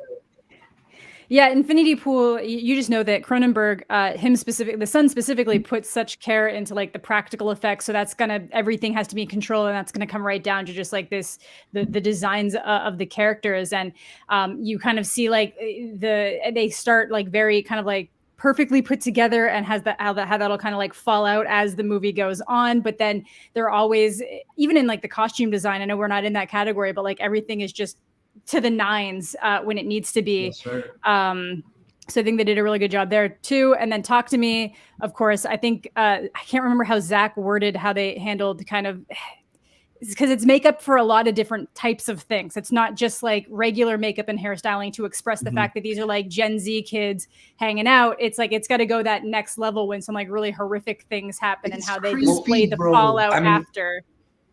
One of the things that's really interesting about the film, which you'll pick up if you even just read the plot line about it, is the ways that they kind of draw similarities to this sort of like conjuring of demons and drug use. And there's a lot of times where they kind of make the kids look like they're strung out junkies. So it's not just the sort of like spirit makeup, the almost zombie-like makeup that they have on some people, but it is even that like you can see the change happening to them during the movie without even necessarily like if that's makeup and not full out CGI, it's like a perfect blend of the two, and it's scary. It feels unreal. Yeah. Getting to the best costumes, Fairyland, you guys really like, because this is also another one that goes through generations. Yeah. And is able to get the costumes. It's not also just generations, because it's subcultures, right? Like true. The Scoot McNairy's character is very much in like the hippie scene and the druggy hippie scene of San Francisco in the 70s. And then you have his daughter coming up into kind of like a more of a punk goth kind of look. And then she grows out of that. So it's, I think, in sort of telling you who the character is at different points of their life, they do a lot of that through the clothes. Sure. At number 4, we had Rye Lane. Already talked about the colors in the movie. Yeah, I mean that's between production design and costume design. It's all working together really well. Cassandro, my man, had on the cheekiest shorts you can find. Not even shorts, whole leotard. If you were excited for Gael Garcia, I had a bun joke with Gael, but I'm forgetting what it is, and I think that's for the better. But you got him, you got Bad Bunny, and you got all the costumes out here that they were able to take back from all the old exoticos and all the luchadores who were there. So Cassandro, it's going to be on Prime. You'll be able to pause on any of those frames if you would like to. Bravo Burkina. I mean, the images that he has speaks for itself. Yeah, can we zoom in on that? Look at that. Look at that outfit right there. It's so good. This isn't even the cleanest one. Watch his making of thing that he's got, or the meeting the artist. He literally, like, I swear he does one of these, like with his shot. He just goes like, yes. He drips. Yeah. If the dude designed costumes for Black Panther, you know the movie he's directing is going to look great. And then the number 1, as we were mentioning, they didn't just get the hairstyles and everything down. Bro, there's this one shot of Tiana Taylor. It's like it's not even her silhouette because she's still in frame, but you know she's got that like lean back posture. And she's wearing these jean shorts, this like tank, and she's got the Newport sticking out with the back. Yeah. And then the scores. And I love when they get to the early 2000s and they got the oversized jerseys and he's wearing the Cowboys. So like good, it really transports you, and that's what you want with the costumes. It's to really give you a time and a place. One of the standouts for the winner of the U.S. narrative competition. Skipping forward to the docs. This one's going to be easy because we did a whole doc category, but we didn't have Amanda on there. So Amanda, we're going through our number 1 U.S. premiere, our number 1 world premiere, and then our number 1 premiere. Yeah. Those are the 3 categories that they have. We're going to start with the simple one, which I think out of all the premiere docs, Michael J. Fox, we talked a little bit about that in the doc. Talk about the one thing we loved about it. I mean, it just is this really incredible use of archival footage where they take bits from his movies, from his TV work, and use it to underscore how he was feeling. Like they don't necessarily need him to say it in a talking head, because at some point in his career he said it. But they find the craziest clips for that. Yeah. So this one's coming out to Apple. We were surprised how much we ended up really liking this. But let's start with the world ones. Zach, Amanda, and then me. Zach, what was your favorite world documentary? I mean, I think it's got to be the one that devastated me the most out of any of the films that I saw on the festival, and that is 20 Days in Mariupol. We talked a lot about it in our wrap-up of the best docs, which we'll be posting on Intercut by the weekend, but it's just this incredible testament to the power of journalism and being a witness to atrocity, right? He's in Mariupol as the Russian invasion begins for 20 days, documenting what's happening in really, really horrific, brutal detail. It's not an easy movie to watch by any means, but you also just see the process of how he goes from capturing what's happening to bringing that message to the world. And I've seen a lot of great documentaries. I don't think I've quite seen that illustrated this way. Amanda? Yeah, I was finally able to catch up with that one. I had they'd put it on while I was watching Radical, so very different experiences. Every once in a while, I would just look up and like Caitlin would be crying, and I'm like, oh my god. Yes. So yeah, I finally caught up with it, and it's devastating. Like that's really the only way to word it. I think it also does a really good job not letting the. I feel like a lot of the times when people end up doing these documentaries, they can let themselves be too much of it. I think he did a very good job making sure that it was what was happening was the focal point, and like really making sure that that was what was being like expressed out there, and not just specifically like this is how it's affecting like me right now, but it's just like this is a very honest portrayal about what's happening and escalating it as it just naturally escalated around him. I agree. I also have this at my top, so I'm just going to give an alternate pick. Fantastic Machine. Another great The one. history of moving images. So add that one to your radar. Wrapping it up with the U.S. premiere documentaries. What did you have?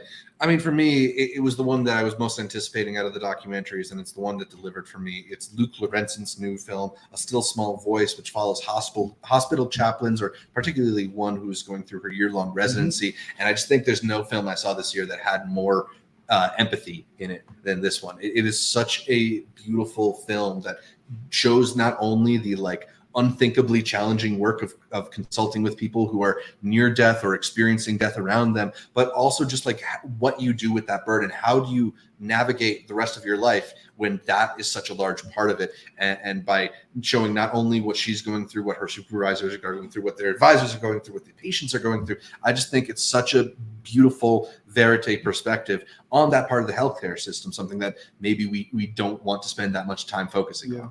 What's your favorite of the fest? Past Lives is real good. It's the two of those for sure. Yeah. Amanda? I didn't see all of the US ones, so I don't know how to fully judge Did you it. like but Beyond Utopia? I thought this was the one that I stood out to you. did. Yeah, I did like Beyond Utopia a lot, but I do find that a lot of the stuff going on with North Korea is very it's horrifying, but it's fascinating in that you can have these people that like know that they're living in a really bad situation, but then they've been so indoctrinated and brainwashed that they think that as bad as they have it, it's so much worse everywhere else. But then there's these like little things I know, and it was also really interesting to see that even though somebody might have been trying to escape, they still think of the Kim family as like they're the supreme leaders. They are the way they're able to show how the brainwashing still works even removed from the brainwashers. Yeah, because they somehow managed to convince themselves it's like my life is bad and I'm trying to get to a better life, but it's not the fault of the supreme leaders. It's not the fault of these amazing people. They're amazing. They just don't know necessarily how bad it is. But I thought that was interesting. I also thought it was interesting that the pastor's wife was mainly into him because she thought he looked like Kim Jong-un because he wasn't fat, but he wasn't skinny the way that a lot of people in North Korea are because they don't eat enough. So, because they're underfed and they don't have resources. So just because he was like a normal looking guy, she was like, oh, I love his little belly. He reminds me of Kim Jong-un. So I thought that was hilarious and horrifying at the same time. I'm gonna go a complete opposite pick. I think mine is also Still Small Voice, but Going to Mars, the Nikki Giovanni project. I feel badass. She's great. Yeah, we have a whole video just in the docs. Yeah, we have a whole video in the docs. So we're going to get into not just all of these into more detail, but every single thing that we watched into a whole breakdown. We literally only missed like 5 documents. Yes. And so, Nikki Giovanni, we could point out here, was actually Sundance's winner for grand jury in the U.S. documentary. All right. We got a couple more tech ones before the big ones to wrap it all up. Best film editing. You did have winners like Going Varsity and Mariachi that won off of a documentary. We really liked You Hurt My Feelings. They knew how to time it to the comedy. And it perfectly paced too. It doesn't linger. I don't know if you heard about this movie though. There's this horror movie that called Talk to Me. Yeah, I don't know. It had really good editing. Yeah. A movie ain't just visceral because of the blood and the gore. They just know when to show you something and then refuse to show it to you again, which makes you go like, no, I want to know how closer. Yeah. How much closer did that thing get? But then also how to linger, how to have somebody doing something. Jose in the live stream asked. Sorry, you go. Yeah. Like it's a movie that's fast when it needs to be and slower when it needs to be too. Yeah, that boy, absolutely. Right when he was about to do that thing that he was about to do, you didn't want to do it. Yeah, and you're looking, I'm looking Jose, doing this and doing this. Yes. Jose in the live stream comments is asking, is Talk to Me more barbarian or more hereditary? I am a coward. I need to know. Way more barbarian. Way more barbarian. Way more but barbarian. It has moments. It has moments of hereditary. Gotcha. Yeah, I got you, bro. It follows by the way of barbarian. Okay. Yeah, I can agree with that. Yeah. It has moments that might feel a little bit like hereditary, but yeah. It's got a little bit there, yeah. Best film editing, number 4 spot, 1001. The way that it's going through all those generations, the way it's able to weave in the score, it's able to time things perfectly. And it moves, right? And part of that is the Gary Gunn score, but it's also just the way that they pace the scenes. I think a lot of times you see a drama like this, and there'll be moments that really feel like they drag. This one never did. Another one. I'm surprised how many times we have Infinity Pool on this list, but hey, you and I really liked it. You're about to go see it in theaters again. Yeah. I mean, it's partially just to see what they've changed and what they've left out. That Amanda so helpfully has dubbed the cum cuts. Yeah, I mean, I think there's also these really bravura sequences where he's doing similar things than he did in Possessor, but it's like this visual assault, and they're throwing so much. I mean, literally, it's probably going to trigger some people's epilepsy. Yeah. But like, that's also pretty awesome to look at, as long as it doesn't give you a seizure. Yeah, there's warnings. There's warnings for it. Yeah. I also have one for Rye Lane. Warning: don't watch this. I don't watch this in a theater because it's the best editing of the year. It's so brisk. It's so great. Pretty good movie. But Theater Camp is the best editing because I don't know. They said they were editing this a couple days before. Yeah, and in a good way. Really got that Christopher style of improv where it's very loose, and it feels like if attention to the film, most of the story is happening in title cards, right? So they've got to shape this in the edit somehow. They figured out how to make it work. It's also like a part of the story how they end up in a pickle and get out of it. It speaks to the film. It's crazy how they were even able to make something cohesive when everyone was just ad-libbing at all times. But they're all great ad-libbers. So, best film editing, Theater Camp. All right, we're at it. The best lead actors of Sundance 2023. Y'all got any little extra ones? Because I have to shout out Cassandra as an honorable mention. Gael Garcia came in. He was in those shorts. My man's a little bit older now, and he was up on those tight ropes. I thought he did a fantastic job in Cassandro. I'm rooting for him to get some love later on. Y'all have somebody? I know Amanda. Yeah, I gotta say Skarsgård. I think I walked away, oddly enough, from being somebody who's making an entire video about it. I think I was the most lukewarm on Infinity Pool, but like Skarsgård sells so much in very little ways, where it's like he starts with this like such confidence, and it builds up, and it keeps getting built and built and built, and this like false ego is built in him, but then like this insecurity that he can get in his eyes and to his performance, and he's such a big guy that you would just, he's the Northman, they picked him because he just looks like this like prototypical like man, but he's so good at like folding into himself when he needs to, like, so he did amazing. Man, I mean, go ahead. I was just gonna say the two what I would say the co-leads from Slow were definitely brought like a lot of nuance to those performances. Greta and I want to say you pronounce it Castutas. They're like, that's a duo performance. We've even talked about the Past Lives trio being like the perfect ensemble. Yeah. These two are some of my favorites. Zach didn't get to see them yet, but I can guarantee you the link expired on him. When he gets to see them, I hope he'd have it at the top. Do you have anybody else as a honorable? I have a really quick one. Isel Rodriguez from La Pecera. Yeah, fantastic. We can also throw a quick shout out to Leo Miguel. I think that's how his name is pronounced. The lead from Mutt, who was a winner for Best Acting in Sundance. So his performance definitely stands out. And I'll also give a shout out to Cynthia Erivo for Drift, because that's a film that I think is really, the whole weight of that film is on the back of her performance. And if she doesn't sell that trauma and having gone through all of that, the movie just does not work. Unless Amanda wants to bring in Thomas and Mackenzie for a lead, we shall begin our top 10. We begin with Past Lives. For the character of Haesung Yu Teo. He had a previous feature at Sundance, but he carries this movie along with another actress who's going to be in there at our number 10 spot. Killed it. Not just this, the Q&A, he came out with the big boy pants. That's the new thing. If your pants aren't flaring from the bottom, you're not sexy anymore. Yeah, so Jonathan Majors had it in Jonathan Majors. He like even bigger ones. So I got to get rid of these jeans and change my whole style because this man was he came out and people whistled. They were like, He's a good-looking man.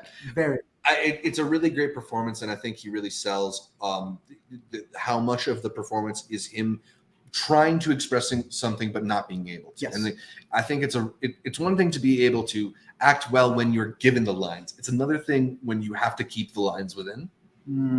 Yes, 100%. Especially because he's also dealing with like John Magaro, who half understands him, and it's just beautiful. I don't know if you had something to add to him, Amanda.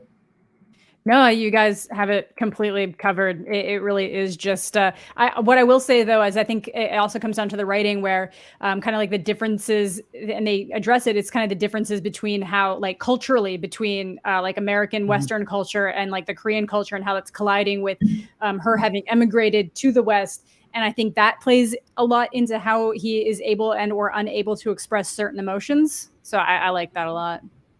Definitely. Shout out to Shar in the live stream comments who threw out a couple best actors of his own. Dustin Nguyen, who is from The Accidental Getaway Driver. And then Eugenio Derbez for his performance in Radical. Which inspired on us, so that's what we have to wait on. But that was good. We've been hearing a spectrum of things from those. It was good. The next one is one that Zach really liked. And I was surprised with it too. I mean, Fairyland, Scoot McNairy is just absolutely... No, you got David first. Oh, wait, David? He liked Scoot so much, he forgot he put Scoot above him. Oh, shoot, my bad.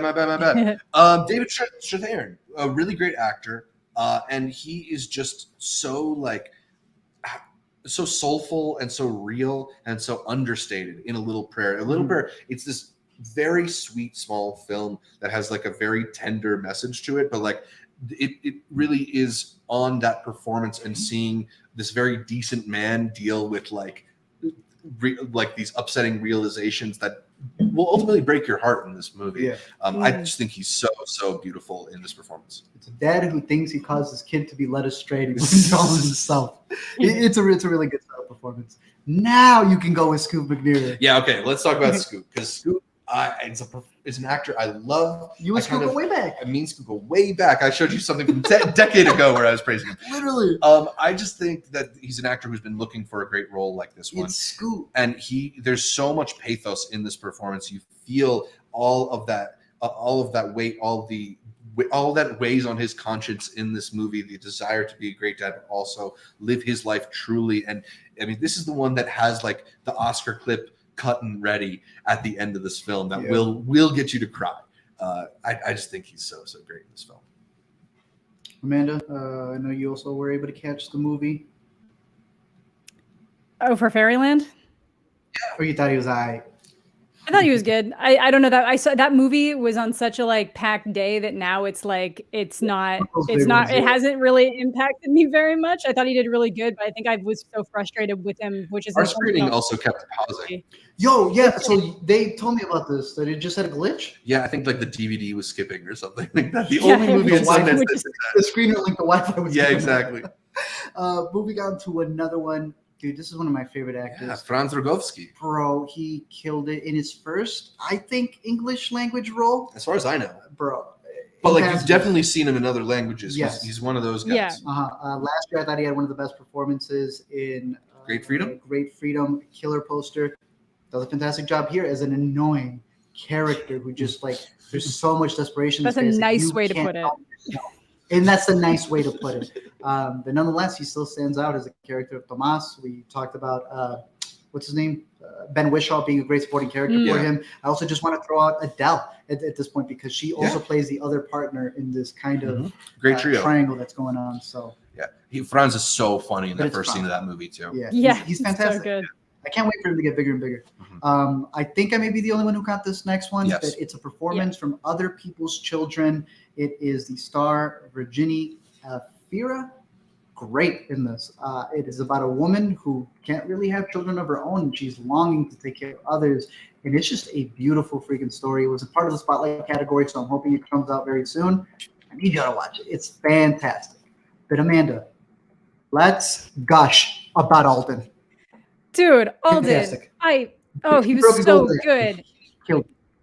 He killed it. Like one thing I just really want to say is that when you watch this type of movie, I feel like you're going to expect like a certain type of person that might not be okay with certain things, but in some ways this guy, he seems like the perfect dude. That like he's fun, he's exciting, he loves her, he's passionate about her, he legitimately thinks she's the most beautiful woman in the world, which is like pretty much what most women in relationships want.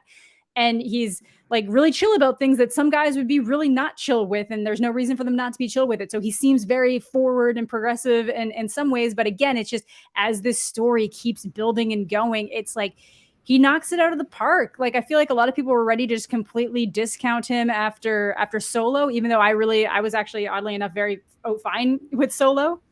Yeah, I like Solo. The man's back in a big role. Sure you are.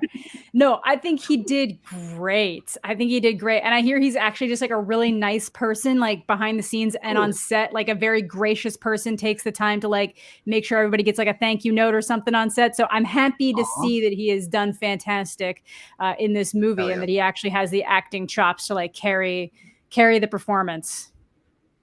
Ready for my thank you note because my boy snapped in this movie. He plays pathetic.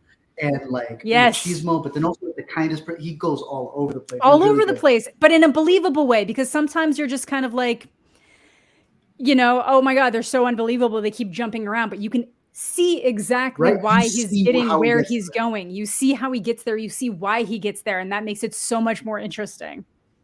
Better version of "Don't Worry, Darling" to a degree. Not full spoilers there, but I gotta ask you: did you like Phoebe? I did. Wiley Todd in live stream comments saying that he thought she was fantastic. Yeah, walking out, I thought they were both. Yeah, walking out, I thought they were both like really great. I've never seen Bridgerton though, so I didn't have any like, oh wow, she's done so much better than Bridgerton. But I did think she was really good. I think she sold it where she needed to. But then Alden just had to go to significantly further places in multiple ways. But I think Phoebe did a great job to be like the opposite side of that. So yeah, I liked it. All right. We get to our top, or he is in our top 5. Yeah, so we're in get to our top 4. He is. Tiana Taylor, 1001, so good. A multi-hyphenated talent here. And for her to take this lead, dude, she was so good. The only thing in her way was sometimes the other actors in this movie. She was trying to cook, and the other person just couldn't get there sometimes. But she is solid throughout the entire film. Yeah, easily. Another one that has like the Oscar clip at the end that's going to make you cry. I would root for that. Yeah, like I think it's a performance that's very easy to mistake for being not that difficult because she is so naturalistic in it. But I think it's a really like.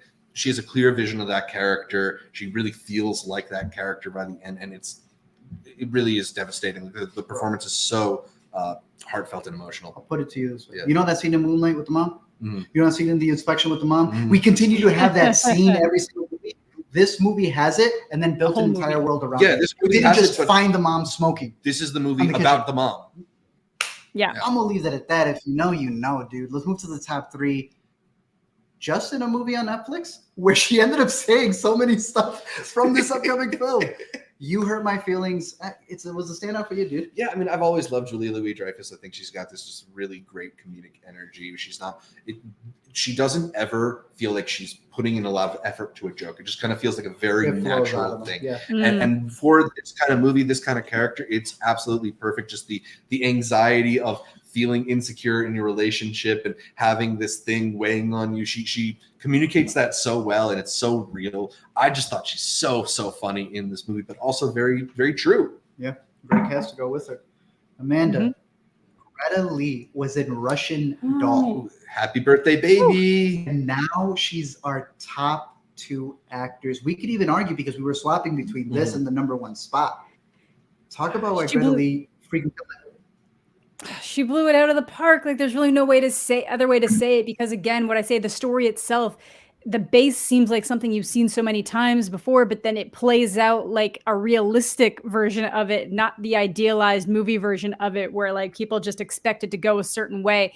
And the whole thing is just really hinged on her performance of being able to toe the line of what reality is and what could be, and why what could be isn't necessarily as valuable as what is, and all of these, just so much going on there about how she is both dealing kind of with reconciling her Western life with the life she left behind in Korea, and the different ways that that's kind of changed her identity as a person, and the life, having to take into consideration what her life might have been if she never left Korea.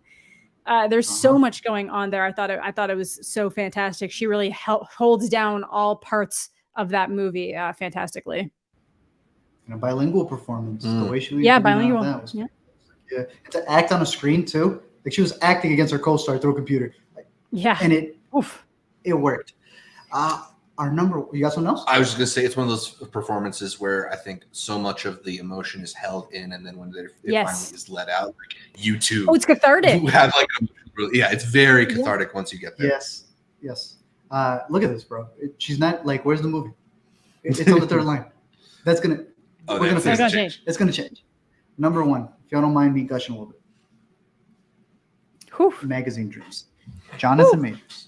I mean, this is the one that we knew going into the festival was going to be a showcase.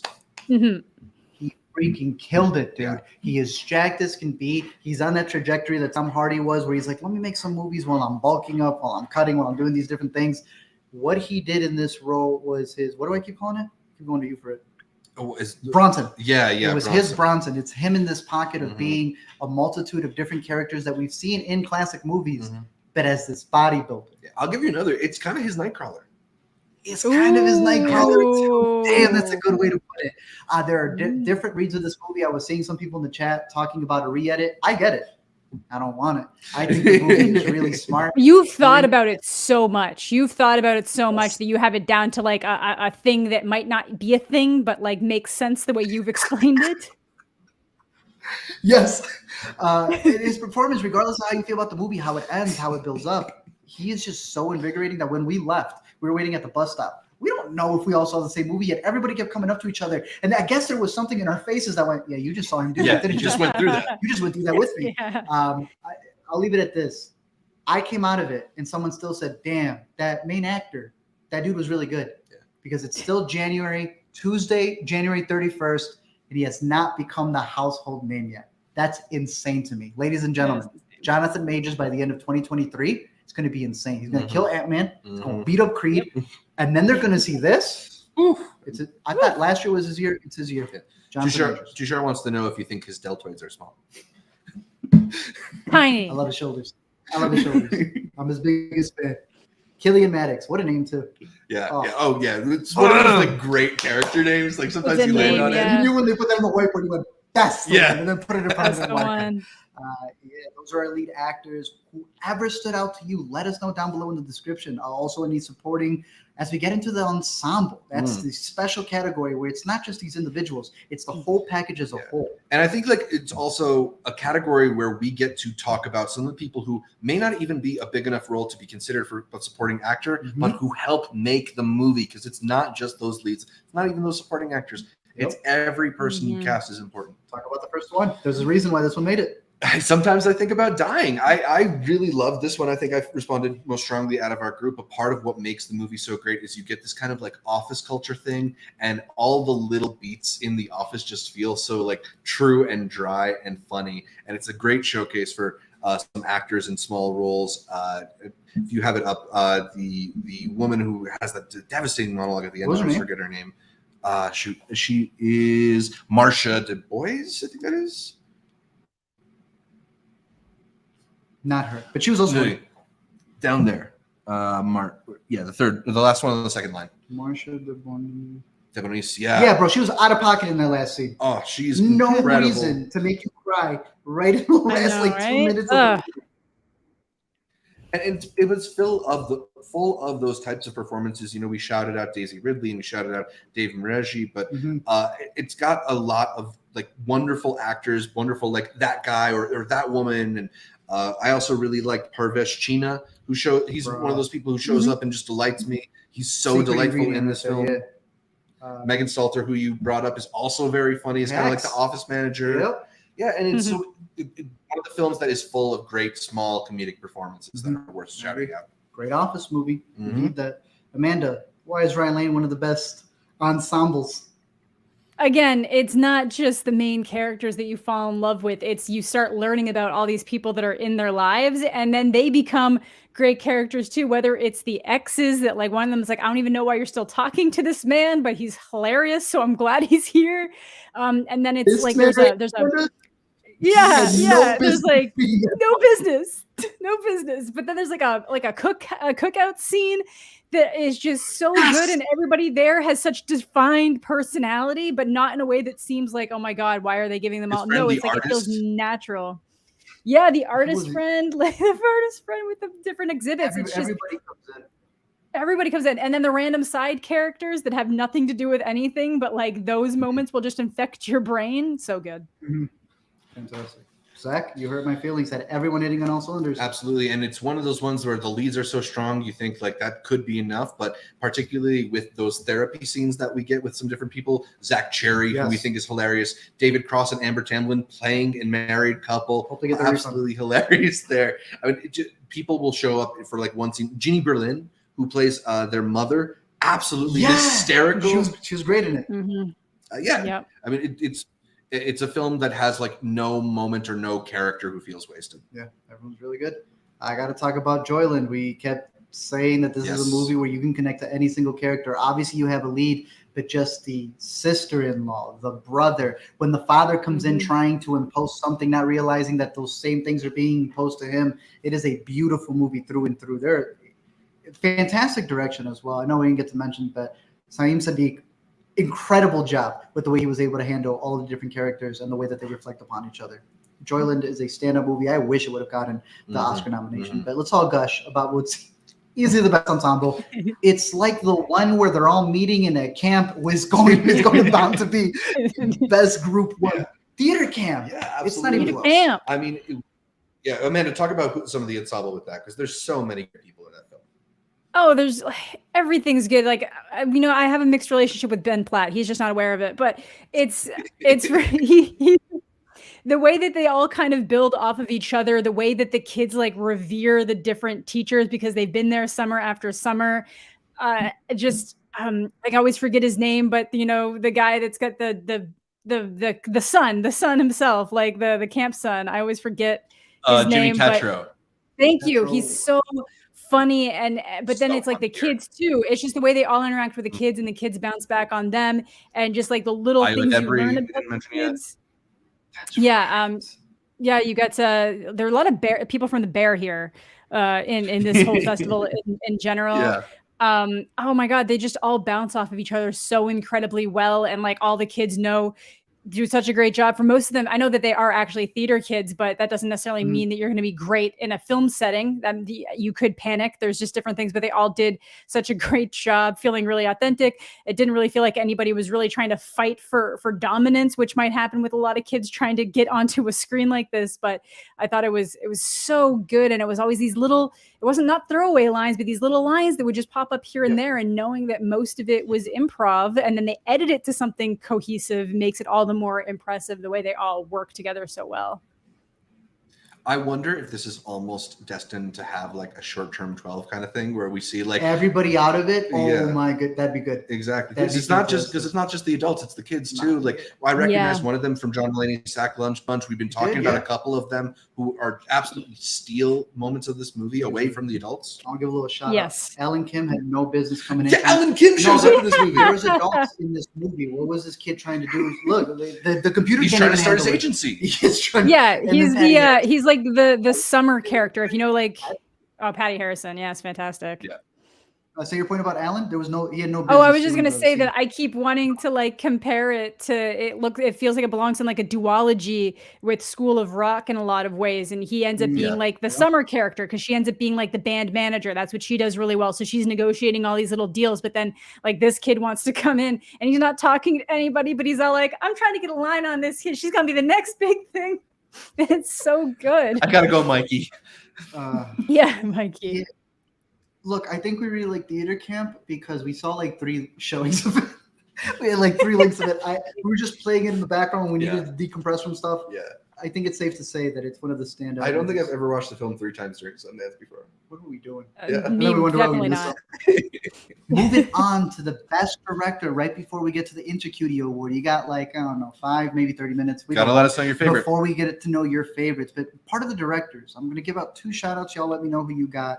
I really liked Marija Kavtaradze. I want to say is her name. Slow. I'm going to memorize that one because it's tough with the Lithuanian names. She did a fantastic job with this movie. The actors are great, but that's a shout out to the director, which she won the award for. Hey. So that's really great for her. And then Mama Cruz, Patricia Ortega. I think she is from.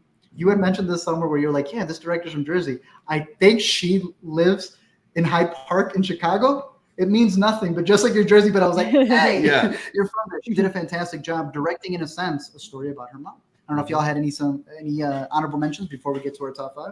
I mean, I just really love Nicole Holofcener's work, and I think there's just like a gentle warmness to You Hurt My Feelings that more films could learn from. So I'd give her a shout out. And I know you got Elijah Bynum on the list. I don't know if I would personally put him as the best director, but he's certainly like one to look for because there's just such a. I mean, he got the Creative Vision Award for Magazine Dream.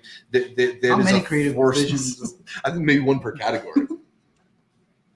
Yeah, I would say on a similar note, I would say that like for Fair Play, Chloe Delmont, I think she did a really good job directing it so that it was like almost too high, but then kept it in a reasonable area. People can disagree where it goes, like if you think it goes too far in areas, but I do think she did a really good job, and I think she'd be someone to watch going forward.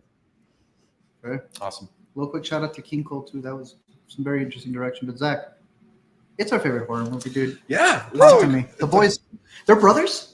I guess so, or got to be related somehow. Danny Philippou and Michael Philippou. I think they're brothers. They're Boys? brothers. They're like near twins. They're not twins. They're close to it. All right. Well, they think alike because there's no way you come out on the other end of this movie with all of these teenagers going full demonically demented without having a grasp on this. I love the fact that I was showing you a bunch of their YouTube videos. None of that style translated over. They knew that style, that raunchiness was meant for that medium. And they really surprised us because there were other YouTubers who came in, decided to not switch their style. They did the same thing, yeah. And well, good luck to them. These guys proved to me that they can really step out of their box and like commit to something. And they did a fantastic job of it. Yeah, I mean, it's a film that we've already brought it up in all these categories because there's all these different elements of it that we like, but there's clearly just sort of this energy that they're going after and that they're able to hit. It feels really youthful. It feels very fresh. And I think they're clearly directors who are like tapped into something interesting.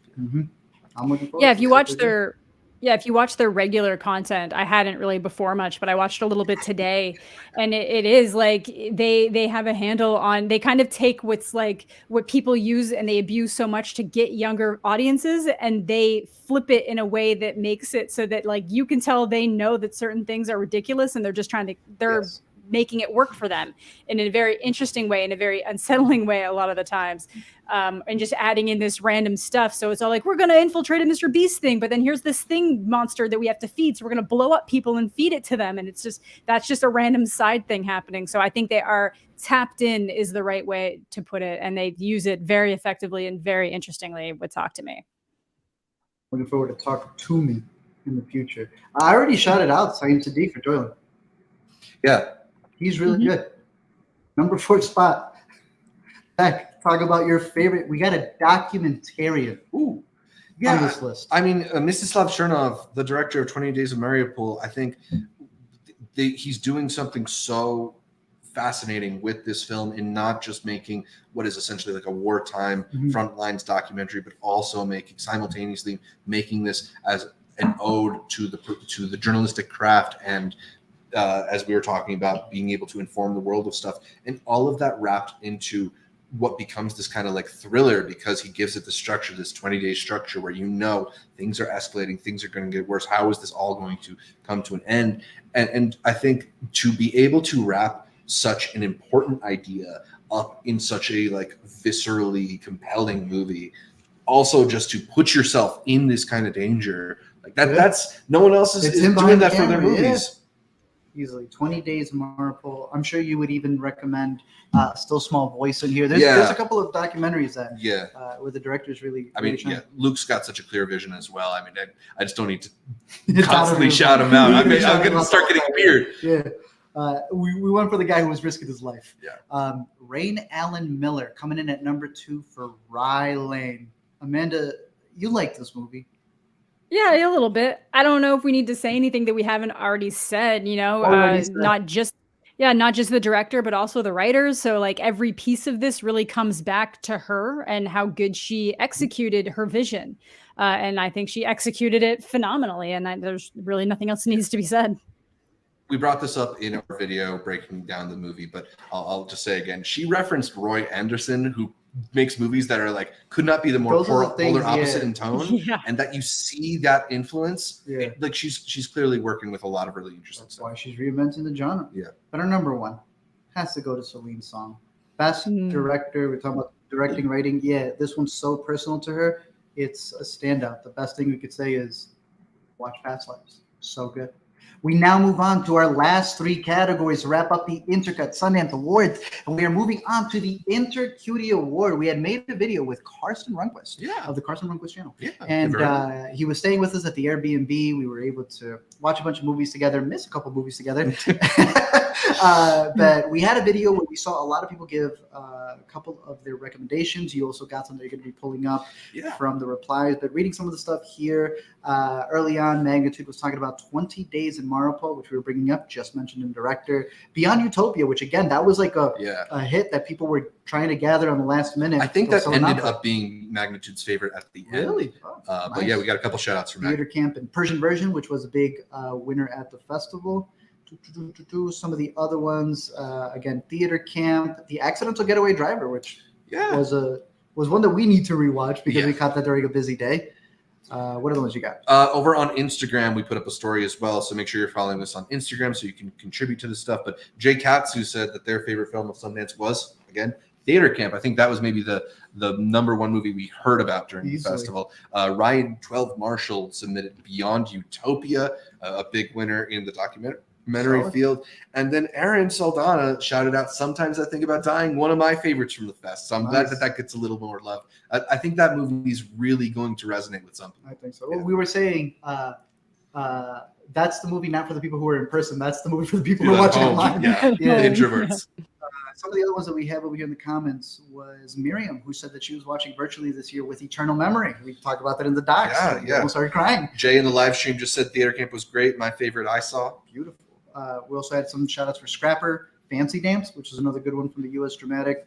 Fair Play Love, 1001, Rye Lane. A lot of really good stuff that was out there. So I'm excited to see what other picks y'all have. If we missed anything, let us know down below in the comment section. Correct our awards and let us know what you thought were the favorites. As we get into our final 2, we are going through our favorites from the World Dramatic and the favorites from the U.S. Dramatic competition. Amanda, start it off. Your best World Dramatic movie. I really did like Slow. I thought Slow was really good. I think it dealt with a topic that hasn't really been dealt with much in cinema, and I think it handled it in a really good way with the nuances and the intricacies of both sides of the equation. I don't think they're saying what it is yet. It's not like anything like weird or anything. It's not. It's just it's like a natural thing, and it's it should be more normalized, and it's really interesting how they address it. And the performances really, it all really hinged on the performances that were absolutely believable and delivered. So, yeah. Mm-hmm. I too would also have Slow on my list. I think it is a fantastic movie. It is my number one, so I'm going to give a little supplement here and say Mama Cruz. Really, probably the best poster of the fest, and a very interesting movie following this woman coming into her own. Zach, Cad? I think I'm going to go with Shada in this category. I thought this is a really beautifully told, lived-in story of a mother escaping abusive relationship with her 6-year-old daughter. And while that's something that maybe we've seen done in other movies, there's just a specificity to how it's told because the director, Noura Nisari, is really telling her mother's story. Yeah. You said she was there. Yeah, I mean, we'll talk about it a little bit later when we talk about our favorite moments of the festival. That's certainly one of my favorite because you got to see this really emotional story and then see not only the person who was being made a film about, the social worker that she worked with and they had in the film. I mean, I thought Shada was really, really moving. Very good. We know some people really love Scrapper, the winner of the World Dramatic. If you did, very cute. That's 3 movies that are even better. Best U.S. Dramatic Movie. We get to the final category that we have here. This is the one. This is where the whiplashes come from. This is where the codas, Oscar award winning, come from. It's so difficult to pick one. Zach and I were looking over the list and we went, wait, it was that good? Like I literally can put half of this category in my favorite without a doubt. And the other ones aren't even bad. It's also that I think the U.S. dramatic particularly was harder to like pick a standout for, right? Like they're also so different movies. Like you said, where do you want to go? With the happy one, with the sad one, with the more sad one? Like it's a carousel of stuff. But I'll try to start. My standout is Magazine Dreams. Okay. I think that this is one that's not going to be for everybody, but I love the commitment or non-commitment that they had in this movie, going all in with one of the standout performances, some really intriguing editing, a script that really plays with you as an audience. And I'm rooting for this movie, even at over 2 hours long, that it has a big splash with audiences. Magazine Dreams is my U.S. dramatic standout. All right. I think in the U.S. dramatic category, I'm going to go with your heart. Yeah, with my heart and maybe a little bit with my anxiety brain. Okay. Sometimes I think about dying. It's the film that I saw first here at the festival, and it's the film that I still keep thinking about. I think it just has these really beautiful ideas and moments, and I think it's something that is able to articulate visually things that people have trouble articulating with words. I'm just really taken with the spirit of the film and also just like how tender and how sweet it is. Like ultimately it could be, I think you could handle similar subject matter and really just make it dour and make it like unhappy to watch. And they found a way to kind of make an uplifting movie. Delightfully depressing. Yes. Delightfully depressing. Amanda, I think I Wrapping know it what up. you're going to choose, but what you're going to go with in the U.S. I don't know. Because I don't even know. I can't pick between Fair Play and Theater Camp. I can't pick. Go Fair Play. Go Fair Play. Okay, what did you think I was going to pick, though? Theater Camp. Dude, I love them both. Fair Play, there was just something about Fair Play. I went into it really excited. Everybody was describing it as like an erotic thriller. It is not an erotic thriller. Or like it's like 50 Shades of Grey, but done well. And I was like, okay, that's technically right up my alley and what I cover, but it is not either of those things. But it is still just it is an incredibly thrilling style movie dealing with like a whole like corporate environment area. So I don't think it's going to deliver for a lot of people based on like how hyped it's getting now. I don't think it's like a perfect movie, but I was really just swept up in the performances, swept up in the ride. I had a great time, but it's probably like, 10, 15 years down the line, Theater Camp is what I'm going to throw on when I want something on in the background, so. All right. She's right. I think, you know what? I'm changing my picks. I'm changing your picks. I'm changing your picks. Theater Camp. Everybody Theater Camp. Theater Camp is the winner. Look at it from the last quarter, winning again and taking the win. I told you it was the best ending of the year. I think if we were like a real film festival jury and we had to sit in a room and come up with one, we would walk out. we would land on Theater. We would land on Theater. Yeah, probably one collective one. Hey, we are curious to know this has been one of the best lineups from a film festival. This is like the type of year that encourages people to come back following years if they keep that virtual. I have loved the idea of being able to keep it in person because you have to realize that a lot of these studios won't allow their movies to play online. So to be able to have a portion of those movies that are in person, it keeps it special for the people who need that. But to still have the accessibility for the US dramatic, the world, like every single category that is in competition was available to be able to stream online. That was one of my personal favorite things of the fest. I hope they continue it. I don't know what wrap-ups you have of your favorite moments, your favorite days. Yeah, Wiley in the live stream comments wanted to ask us what our favorite part of the festival was that was not the movies. You know, so we were on the ground in Park City, got to go to all the theaters again. I mean, it is just so exciting to be there. I mean, for me, one of my favorite things was that, as we mentioned earlier, we got to do a lot of world premieres, and we even had a day where we basically spent the whole day in the Eccles, the big theater where they do most of their world premieres. And it honestly feels real special to just kind of like stay in that one place and stay in that like exciting atmosphere where the people are debuting their films and everybody's just so happy to be there. Loved all that. I don't know if there's any other moments that stood out to you or Amanda, if you want to go with what your favorite non-movie thing from Sundance this year was. Alberto's? Seeing Dakota Johnson in the flesh. Wait, when did you see her in the flesh? Because it was totally me, and it wasn't just Art's picture. I actually was there. I absolutely saw her. I wasn't there. I was mistaken. I forgot about that. She was there. Yeah. I was there. She looked right at me. We had a conversation. She said, "Thank you for your videos. I appreciate them." She sent the whole letter and everything. The snow this year was beautiful. The mountain resort was beautiful. Which part of the images that you see early on that's going to be in our intros for this. Just seeing everybody. Honestly, we've done the online version in 21. We were able to be cooped up together, but being back here, all of us together, and just like it's one of the big reasons you go to festivals. Yeah, like there is something that is really like electric about like going to a movie, hopping on a bus, and trying to make that next movie and trying to process your thought. It's just sort of being in the environment, breathing in that cold mountain air. This was the coldest Sundance that I've experienced. At least like 2 feet on the ground. So cold, the bottom of your car could fall off. Like it's that freezing. That freezing. It was that crazy. But if you do get to do it in the future, be it with the upcoming South by Festival, I also have Chicago, you'll have Tribeca, Canada Plays Movies too. All of these different festivals that are on the horizon. The best part is having a group, because like after you have a long day of movies, yes, online communities are great. Like that's what this is. Yeah. But it's always dope to, after a screening, have other friends to talk about it, or to have a group to come back to. Exactly. And so it was those movies that we did get to see together, like Theater Camp. I'll even throw Talk to Me, which was we saw that at home, and we thought it was a theatrical experience. Johnny came home with us and watched it. Dope. And it's one of those ones where like the movie ends and we all jump off the couch and like start pacing the room or whatever, because like it's just electric and it's so much fun to be able to exist in that moment with your friends who also love movies. Agreed.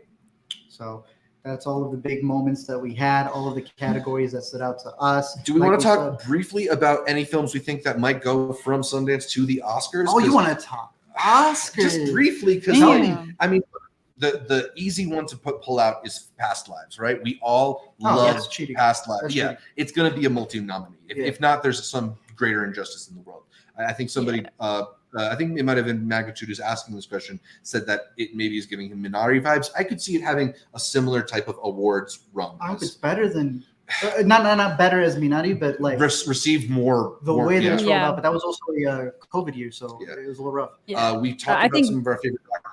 Go ahead, Amanda. Oh, sorry. I was just gonna say, Majors seems like he should be shoo-in for Best Actor. If not, it's just they're not campaigning him. The whole campaign is just going to be his deltoids. Being deltoids. Sometimes movies that have kind of like strong reactions, maybe mixed reactions, end up getting like overlooked. But it would be an injustice if people can't pull that performance out of that movie and respect it for what it is. Like it's one of those. I'm devoted to getting that nomination. I got some world dramatic stuff, as in like stuff that I want to get that international nomination towards the end. Slow, Mama Cruz.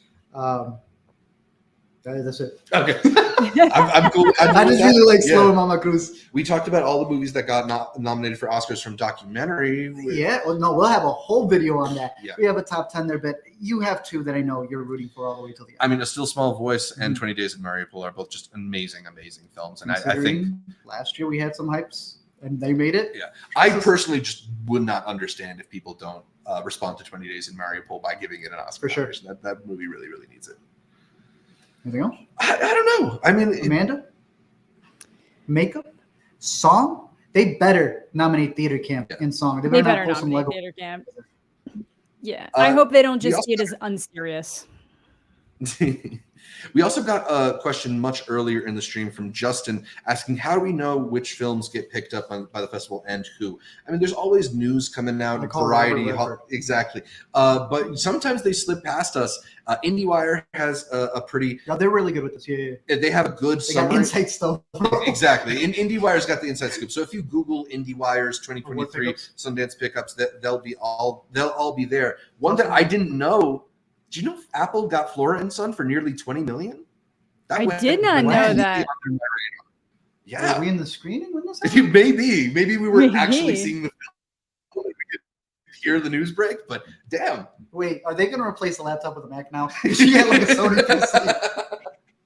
They're going in for reshoots. Okay. Makes sense then. Yeah, all but interesting landing place for it. Maybe it's going to be the movie they put their marketing behind this year after they got Cha-Cha last year and Coda the year before that. I kind of like Florence on that. Put that link in the chat. We'll put it in the description as well, adding all of those little elements. Again, let us know in the comment section what your favorites were, what we should keep an eye on. Hopefully we were able to put a bunch of things on your radar, and it's just the beginning. We've already recorded best dramas, best genres, best docs. We're your one-stop shop for everything you need to know about this film festival, anything dealing with the upcoming film festivals. And we're just happy that y'all can join us. So let us know your thoughts down below in the comment section. And until next time, don't forget to comment, like, and subscribe. We'll send you some salty snow.